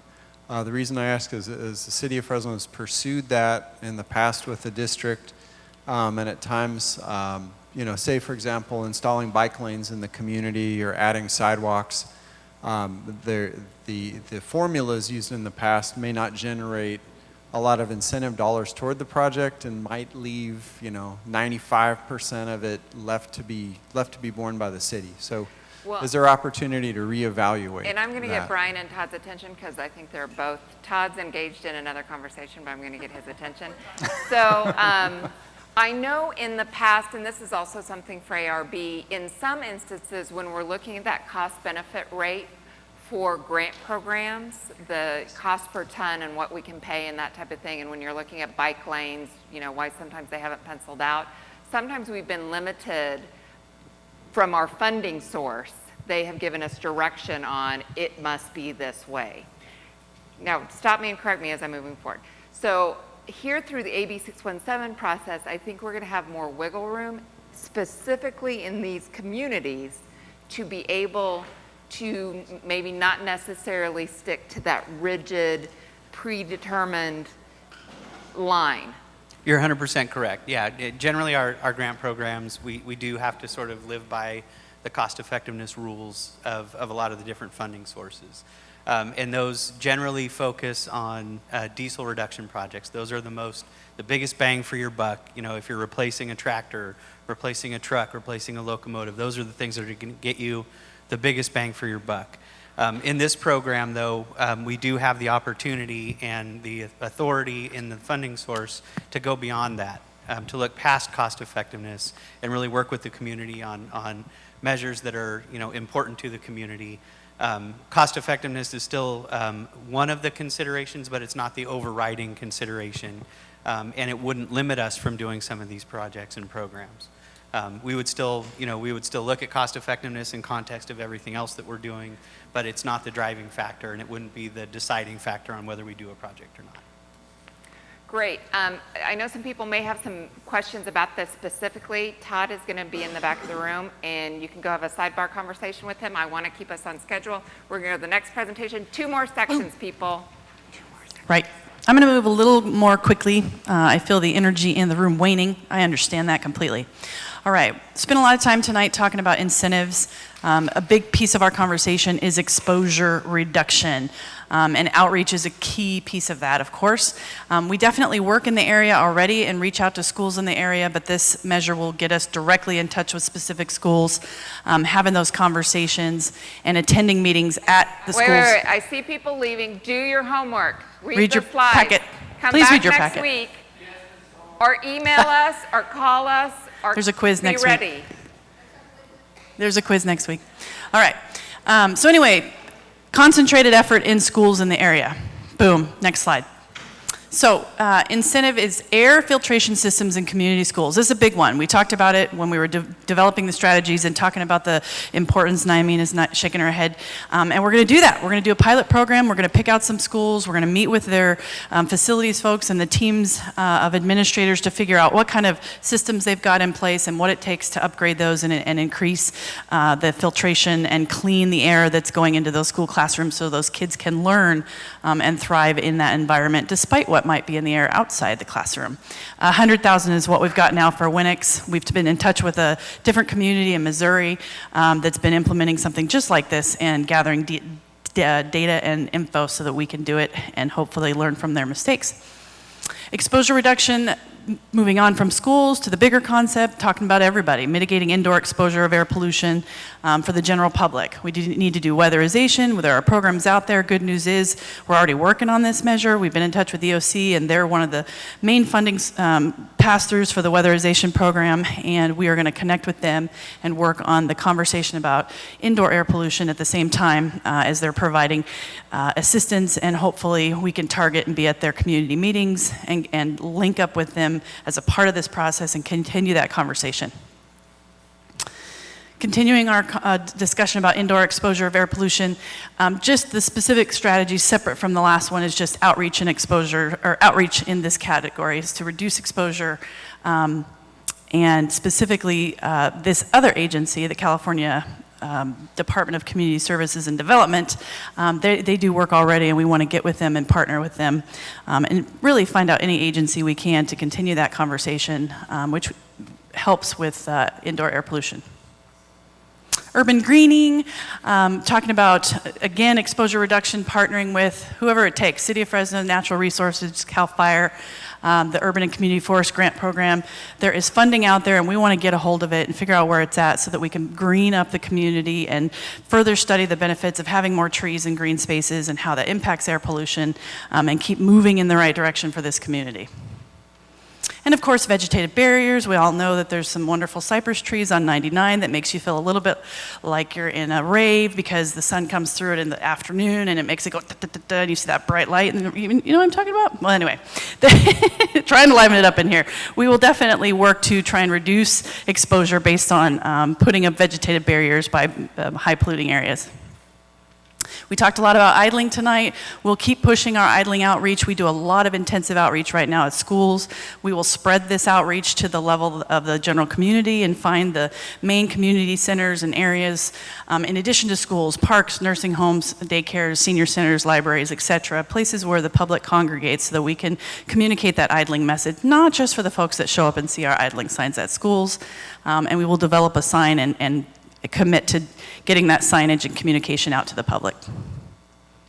And this slide and the next slide are pretty much very similar, and the overall concept is to commit in the SERP to do the work that we're doing and extend that work to partner with civic organizations, invest in some social media campaigns, and make sure the general public, specifically in this boundary, knows that there's an app that they can get air quality, hopefully getting it on a daily basis. Hopefully y'all checked your air quality today. We jumped up into level 3, and we're back down to 4 maybe even, and we're back down to 2, I noticed recently. Thank you, Naimeen. And of course, increase community awareness. We want to keep the conversation going. There's no one that should be not aware that there's tools available to them to protect themselves from air pollution. Boom, that was fast. Eric, we're going to go to Eric. Let me get the microphone. Hold on. We're going to take 2 questions on this section. Eric. I just think in relation to what I heard some of the city representatives communicate around the vehicle miles per traveled, looking at a reduction in terms of alternative investments in multimodal transit, which extend beyond kind of like the bike lane conversation, but also as you look at urban greening and creating a nexus between pedestrian walkways and trails, specifically within the planned area, can be a huge benefit for our community. Exactly. Thank you. Question on this section? Monica. And that's the last question, and then I'll have Brian slowly make his way up so he can do our last section. Thank you. So I think this harkens to both this presentation and the one with land use, but you mentioned partnerships several times in these 2 sections between the city and the air district. I think we would like to know perhaps what that would mean, what kind of understanding you would have. I understand the air district has a bit of an MOU with the regional transportation plan of the city of Fresno, and so is there an opportunity for us to do that with the city for this affected area? And secondly and there's also a mention of providing some suggestions for the city's general plan. I believe on your website, the air quality general plan guidelines is from 2005, I believe, which is on your website. And so I believe this would be a great opportunity for that to be revised, given the nature of this area and that it is unique in many ways, so that is to prevent this going on into futurity. So, and additionally, I know we're going to have that World Cafe July 31st, so next week. I believe it would be really beneficial if the city was more involved in that meeting, so that we could have a better understanding as to how we can incorporate this. We'll chat with them. Make sure. Lupi's our rep. She's in the restroom, but we'll make sure. With that, I'm going to introduce Brian Moore to take us home. Here you are. Can you talk fast? Sounds good, thank you. I talk too fast, so this is perfect. Do you have slides? I do, I think. Oh, they're on the Oh, same it's on the presentation. same slide deck, I That's think. what confused me. But before I start, to piggyback on that last presentation, as you've noticed, our presentations today have been heavy on two levers we can use strategies, right? The incentive side, I'm going to talk a lot about regulations. But in the blueprint, we fully expect that the steering committee, come up with proximity-based goals. So those conversations about mitigation or truck rerouting or setbacks, even though CARB or the air districts may not have direct authority over those, we can use our leverage to bring those people to the table. So if you look in the blueprint, in Appendix C on page 19, it specifically describes how we expect the steering committee to develop proximity-based goals. So I suggest for you to look at that. Cool. Oh, thank you. Awesome. Now moving into the regulations that we proposed at the state level. This first one, this is the Advanced Clean Trucks, which I've mentioned before. This is a new regulation in development. And the idea is there's two parts. One, to require manufacturers to produce a certain percentage of their trucks to be all electric. And the second part is to have fleet reporting. So we can see if certain fleets of trucks are being used in certain ways that apply that an all-electric vehicle, zero-emission vehicle can accomplish that. Really, currently, if those short-haul trucks are driving less than 100 miles in a day, there are options out there now. So we can replace those diesel trucks with zero-emission trucks. Second one, the heavy-duty inspection and maintenance. The idea with this plan is there currently really isn't an analogous smog check that we see on your personal cars with heavy-duty trucks. So this is in development now to develop a way to ensure that the emission controls on those trucks are performing where they should be throughout the life of the truck. Just on July 16th, there's a work group meeting, so they're in the throes of developing this. If anybody's interested in hearing what happened at that work group meeting or wants to participate in future work group meetings in the development of this regulatory and inspection program, let me know afterwards and I can give you the information. Next, locomotives. This is another regulation that we're proposing to not only reduce emissions from the actual railroad or the engines, but then also look at reducing emissions from all the equipment at a rail yard that help load and unload the vehicle and move around the product that's being shipped. And again, another side of that too is those local haul, dirtier locomotives. We're looking at replacement or repowering of those locomotives. Advanced Clean Cars 2, so this is enhancing our current passenger vehicle emission standards, which we call Advanced Clean Cars.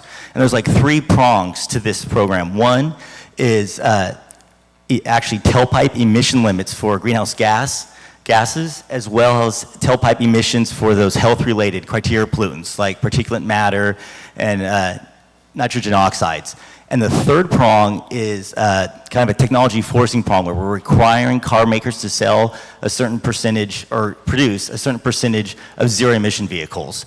So the idea with Advanced Clean Cars 2 is they're going to accelerate the introduction of zero-emission vehicles and look at those emission requirements and tighten them down. And so that's in the process as well. Another one is transport refrigeration units. This is a regulation looking at those diesel-powered or natural gas-powered units that help keep the cargo in the back of those tractor trailers cool. We're looking at a new regulation to improve the efficiency of these units and move to zero emissions. One study we're doing, an idea is looking at geofencing, so maybe these units, when they enter an area where there's sensitive population, they can actually flip to an all-electric mode. So we're trying to develop this rule now. And I think in 20, maybe the board will hear about this for the first time. So all these regulations are at different points in development. Small off-road engines, Larry Taylor mentioned this. This is a regulatory rule, so equipment that's under about 25 horsepower, so a lot of your lawn and garden equipment, there are emission limits, but those were passed in about 1990. So this regulation is going to look back at those emission limits, tighten them, and the goal is to transition a lot of those pieces of equipment to zero emissions. I think this is the final one I have here. This is looking at an area-wide source. So it's a control measure for commercial cooking. That was mentioned in incentive programs as well. We're looking to see across the state and as well as within San Joaquin Valley the current requirements for commercial cooking and if necessary to make improvements to increase reductions. And we're looking particularly at PM10, so the bigger particles, as well as the smaller ones, PM2.5, and volatile organic compounds too, so the gas is coming off of that. That was quick. Thank cool. you. And I'll be around after Thank if you have specific questions on any of those. Yeah. And questions right now. I see Ivanka maybe raising her hand, maybe not. Oh, no. Public, you're almost up, I promise. Questions? Okay. Thank Any you. questions for Brian right now? Larry? Okay, you said you're going to zero emissions, but that doesn't include zero emissions of dust that's being blown around with those small engines. Right. I mean, that's the thing with like leaf blowers you mentioned and lawn garden equipment. Not only the emissions from combustion, you know, that they're coming out, the spark ignition engine, but they're also moving stuff up in the air. So that would have to be addressed, through kind of fugitive dust or like you're mentioning, I mean, like a ban obviously would work on that equipment. But yeah, this will not address the non-exhaust emissions with those pieces of like you're equipment. talking about the vacuum trucks for cleaning streets and such. Improving that, they could use those, you know, in complexes more than blowing. Right. No, that's a good idea, and that would probably, that'd be neat. That would be above the 25 horsepower, but that would be able to solve that problem. Other questions for Brian right now? All right. Questions for anyone? Ivanka.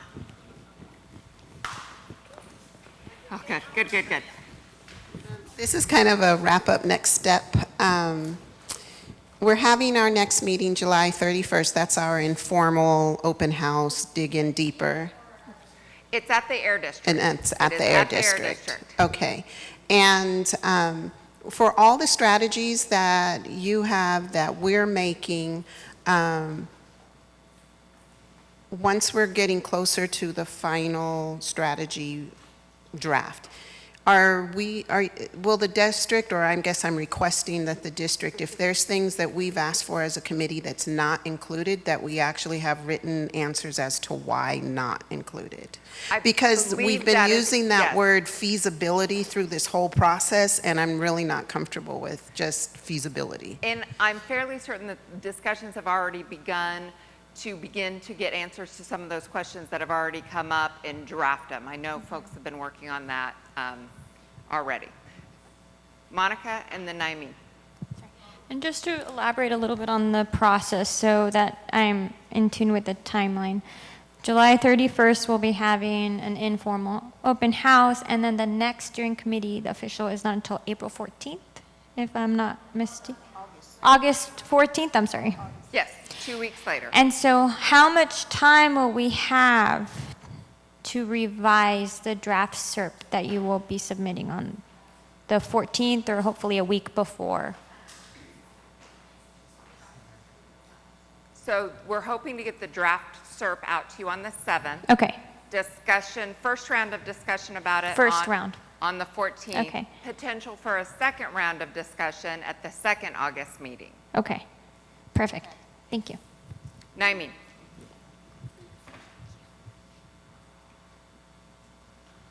Would it be possible that you also compile all the recommendations that you have received? I know that we provided you with some of our worksheets a couple of meetings ago, but you also probably received some more via email.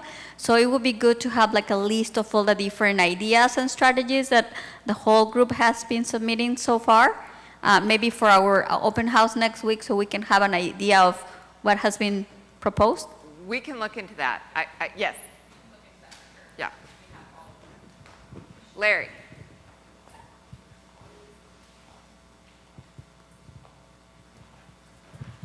Thank you. One of the things that I forgot to mention during the appropriate section, but I think it's an idea worth exploring. It may be a little bit out there, but for highly impacted schools, I know we're going to look at upgrading their infrastructure for cleaner air within the classroom. And I know I had this conversation with the Orange Center School District and started working on it a little bit and trying to figure it out. But for highly impacted schools within the targeted area, would there be the possibility of assisting or a matching fund to do gymnasiums?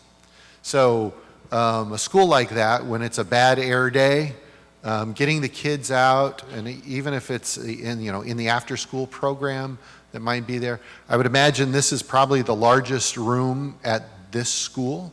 But when it's a bad air day, having a place where they could go and have that filtered air. And maybe it's a revolving loan, something like that. So that was one idea I had wanted to mention and thought would be worth considering. Great. Go back to, well, actually, I'm going to go Eric first and then to Naomi. Yeah, no, I just really wanted to echo what Larry was saying because just as a ditto to the Innovation Fund and the flexibility and looking at also, it's really challenging, right? Like independent school districts that are within the boundary area and trying to give them the necessary resources to be responsive to mitigation measures of, the industrial complexes that surround those campuses. So I would definitely like to emphasize that. And maybe as we look and evaluate, even though, one of the recommendations I kind of, was highly alarmed at the $8 to $20 million investment for locomotives. So maybe just looking at how we can have greater impacts on people and investing in people. And I think that as we look at the students that we serve and the families that are in that community, how people can have the greatest impact, not such a strong focus on business. Because I would think that if you can afford to purchase a train, then you can afford to make the necessary modifications. Naomi, and then Bill.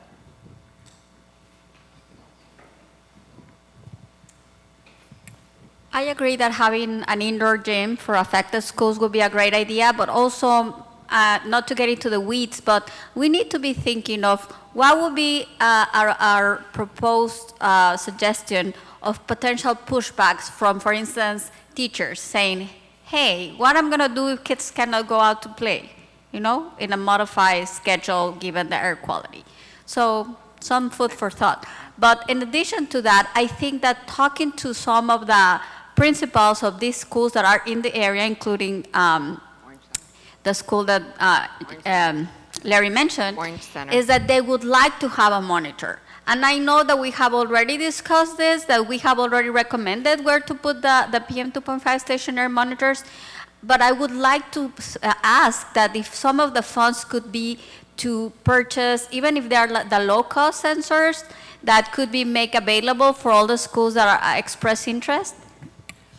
I'm actually really glad you brought that up because we have, based on some of the recommendations of the zones that we chose, we have been really hard at, looking hard at some of the availability of like landowners and agreements we can make, and we have contacted Orange Center School, and we're kind of working and seeing what we can do. So I'm really glad you said that, and that's just a good little, I guess, monitoring update for you, just thrown in there. Great, we're gonna go to Bill. Actually, this is more of a question. Some of the worst air pollution that I recall the last couple of summers is from the wildfires, but I don't hear anything on that as far as, are there any either penalties or incentives, to prevent the wildfires through better forest management or whatever the answer is, but, it seems like the worst air pollution I could recall in my lifetime has been recent, the last few years where we've had such an impact with the air with the wildfires. And I was just wondering, if you're responsible for a fire, are you liable for penalties? Like if any one of us has a malfunction or whatever and ends up polluting the air or whatever, we're responsible financially. If people start a fire, are they liable at all, to maybe pour money into the district to help, in some of these areas where we've been discussing, I was just wondering if that could be a revenue source, or if more attention could be in the prevention, bring back logging, whatever you think the answer is, but I just haven't heard too much discussion on it. I was just curious if it's just exempt from, we're here, you go over to the Bay Area, they get to do everything, burn their fireplaces, then it just comes over here and we pay the price.